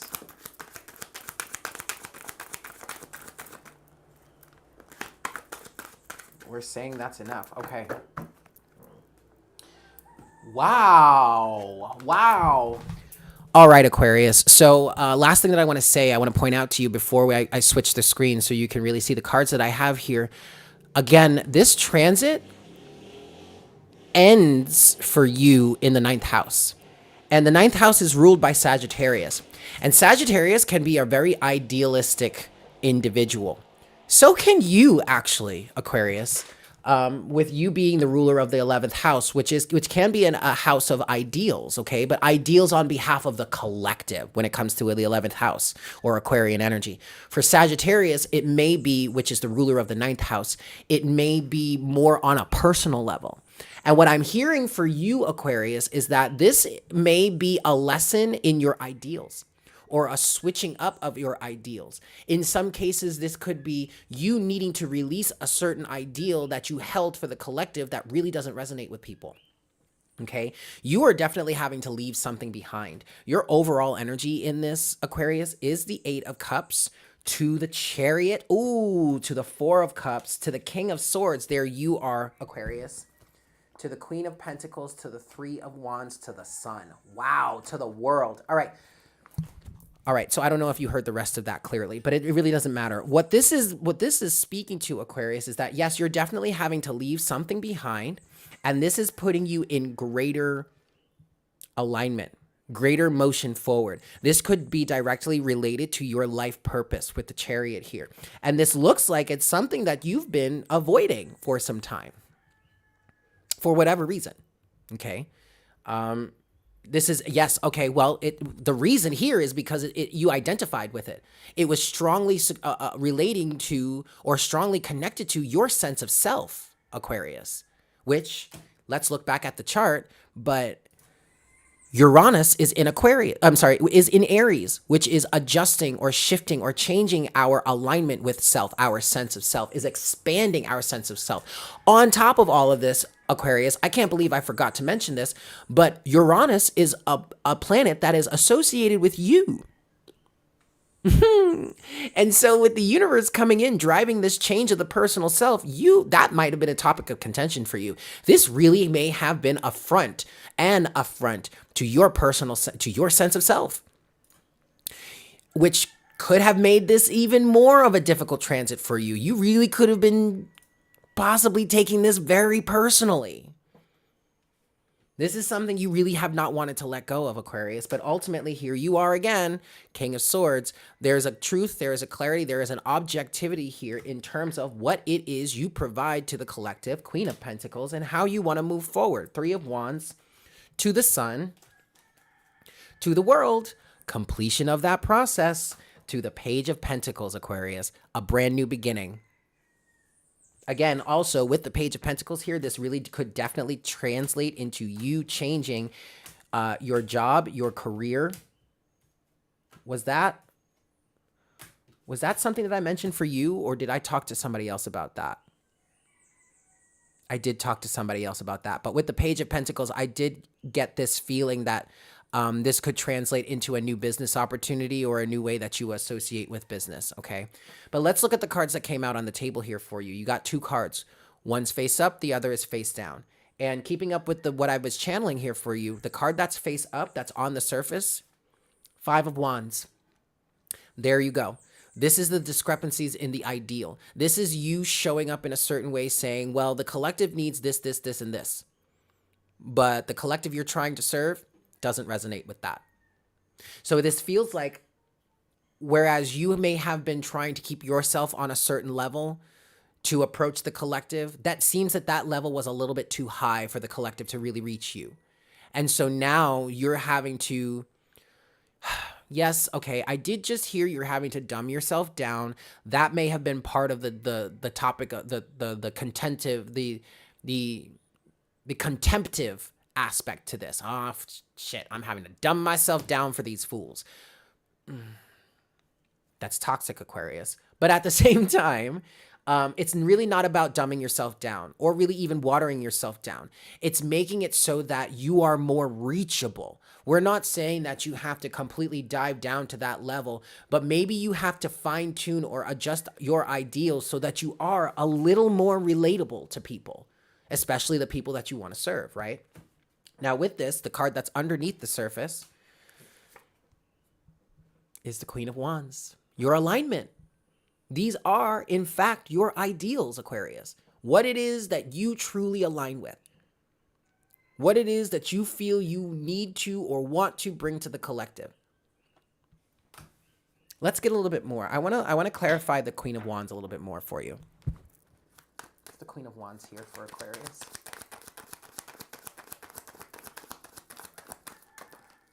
Okay. Yeah, look. Overall energy, Aquarius, here in this is the Three of Swords. Transformation. Okay. It feels like maybe some of these ideals were directly related to some heartbreak from the past that had you trapped in this ideal with this certain ideal. But you're transforming out of that. Page of Wands, back to the Chariot, to the Eight of Cups too, Aquarius. Okay. But looky here, what has come out for you? We're clarifying the Queen of Wands. You have the Seven of Cups. So there was confusion. And what I'm seeing here, what I'm feeling here for you, Aquarius, this Seven of Cups was a perfect reason for you to not change anything, to not to have to change anything. Why? Because there are a plethora of ways that this can be approached. And just because they're not quite getting it now doesn't mean that we still can't try it in this way. And thus you have that cycle going over and over and over again. But now you have that with good. You have and also this Wheel of Fortune is representing the change of this cycle, because underneath the surface here, you have the Three of Cups to the Eight of Wands. When you change your alignment, when you change your ideals, when you work on fixing or healing this discrepancy between you and the collective, or you and whom you serve, when you change that, that's when things become much better. That's when people hear you more. That's when you can really connect with the people more. That's when it's more harmonious. That's when the people that you're trying to serve feel heard by you. And thus the situation becomes way more harmonious. Yes? Excellent, Aquarius. That's what I've got for you. Thank you so much for tuning in. I hope this was helpful for you. Definitely smash that like button for me if you enjoyed this session. And if you are new to the channel, please consider subscribing. Yeah? I'll see you guys next time. Okay, guys. Last but not least, 3.5 hours later. Oh, no, I'm sorry. Almost 4 hours later, we have Pisces. Yes? Hi, Orion. What's up, Mr. Kitty Cat?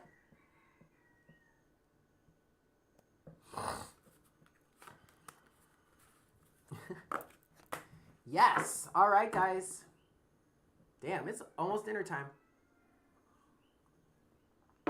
Hey, let's finish this out. Let's finish this out.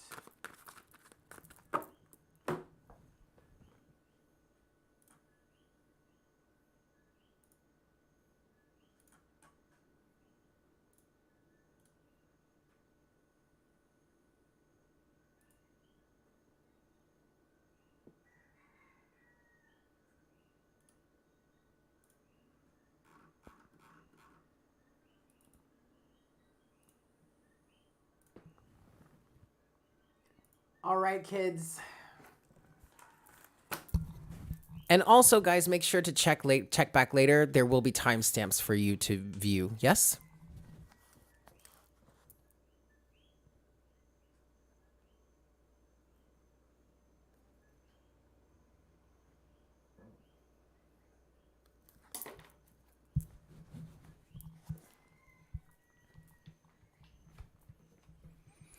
Hello, Pisces. Welcome to this session here where we will be talking about this transit of Mercury and Mars. Thank you guys so much for tuning in. So keep in mind, guys, that we are going to be talking about this from the point of view of the Pisces rising. You are more than welcome to watch this for your sun and moon sign. But I highly recommend, but when it comes to the astrology, the astrological aspects of this, it will not be relevant for you unless you're watching this from the point of view of Pisces rising, okay? Also, I really recommend that you guys check out the beginning of this session first, where we talk about things collectively. That'll help you get a general gist of what's going on here and may help you identify or understand what it is we're talking about here for you specifically, all right? Excellent.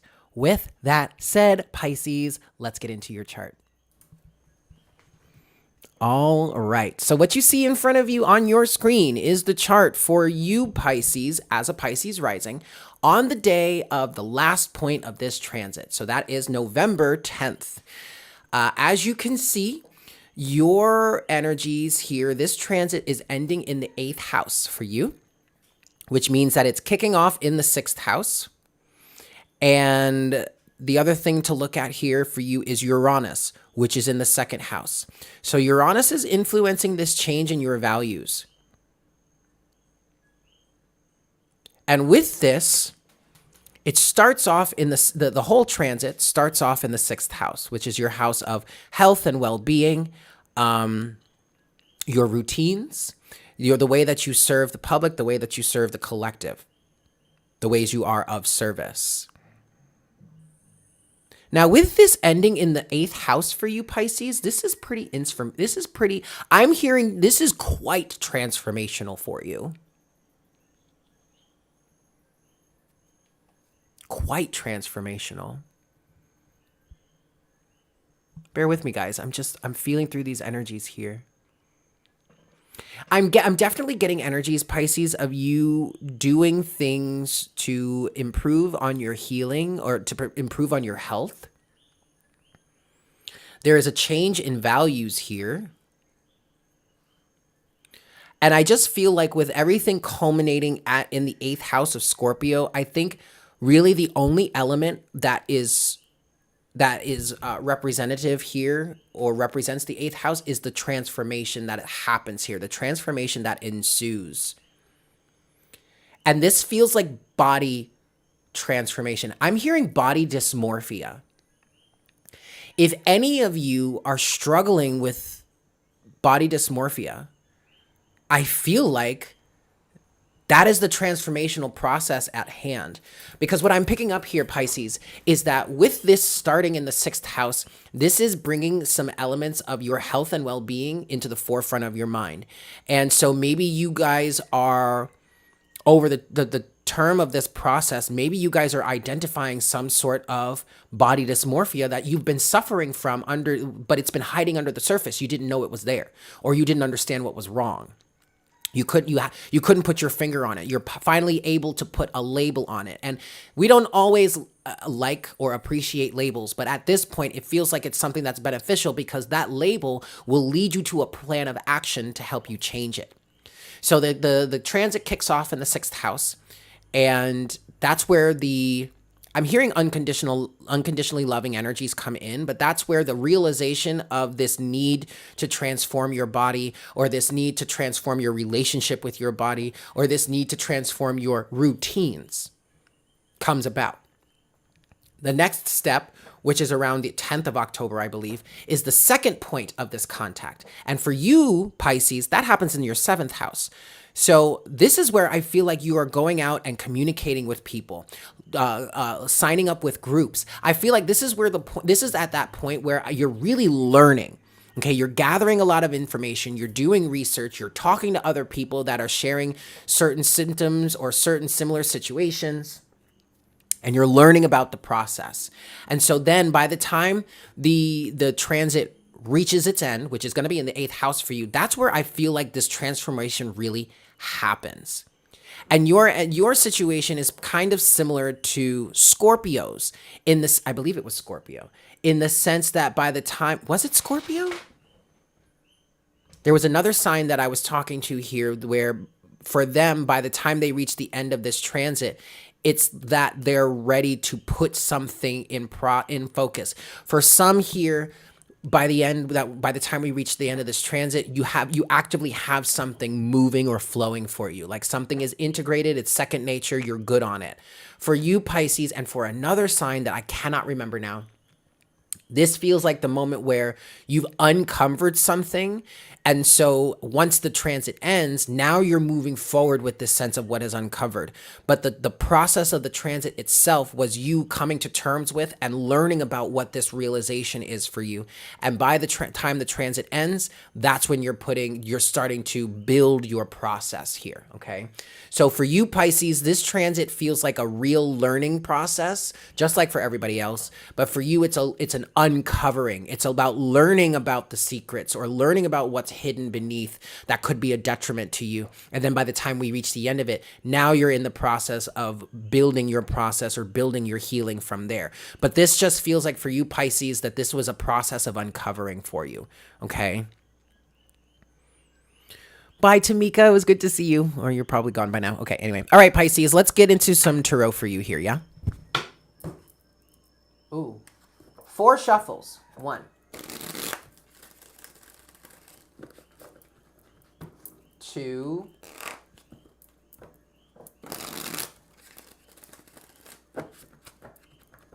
3.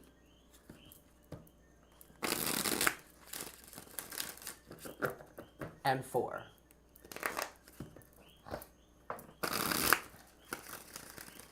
All right. So what have we got for Pisces here? What do we got for Pisces here? 10 of Wands. All right. Yes. So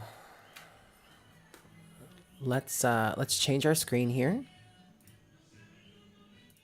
All right. So Pisces, in terms of the tarot here for you,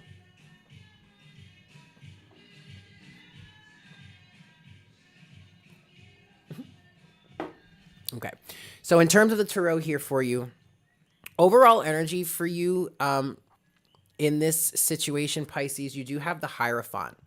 Okay, you have the Hierophant with the 7 of Pentacles to the Ace of Cups. And then ultimately the Knight of Cups. So this is definitely about structure for you.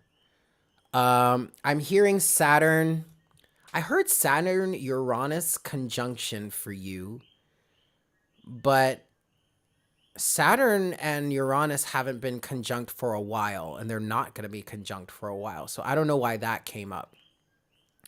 But maybe it has to do with the Saturn-Jupiter. Maybe it was the Saturn-Jupiter conjunction. And then the period of time after that where they went retrograde. And now they're back direct, and we have this conjunction happening, this transit happening between Mercury and Mars. And now the greater structure can be put in place for you, all right? But this is definitely about structure for you, Pisces. This is definitely about learning your lessons or learning about what it is, what your process, what your structure, what your discipline or your lack of discipline has created or generated for you, and then loving yourself enough, Ace of Cups, to move in a different direction and create a new reality for your life, Knight of Cups and Ace of Pentacles, all right?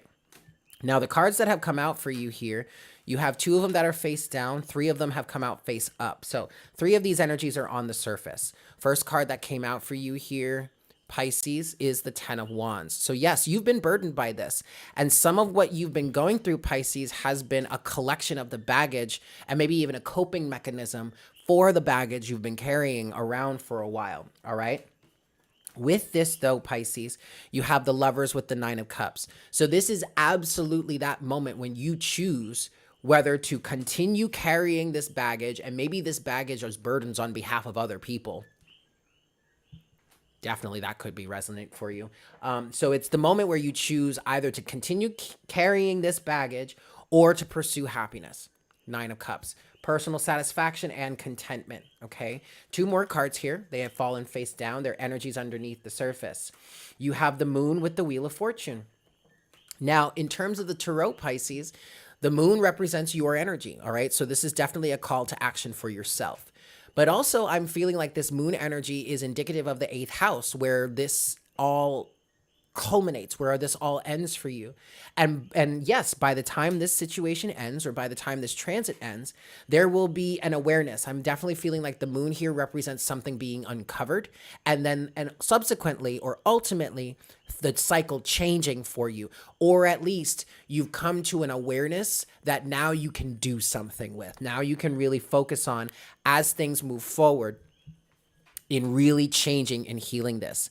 I really think it might be Scorpio that I was talking to here, but whatever sign that I was talking to, in which the energies were similar for them as they are to you, in terms of by the time we get to the end of this conjunction, it's really about what you've learned and now what you go to do about this. With what you've learned, the process of the transit was the learning process for you, right?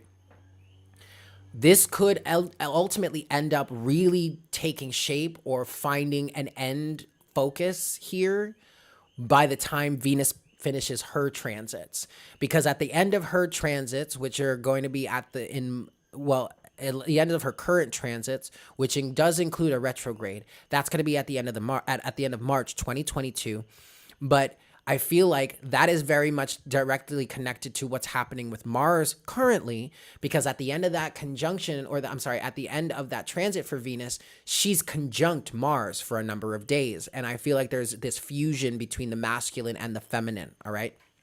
And so this entire process may really finish, or you may have this new routine in place by March of 2022. All right. I understand that's a long time from now, but that's a good enough time for you to start building the routine, right? So that by the time we reach the end of Venus's things, where she's conjunct with Mars for a number of days, this is second nature to you. This is well internalized, and you're well on your way to having a level of staying power in your life.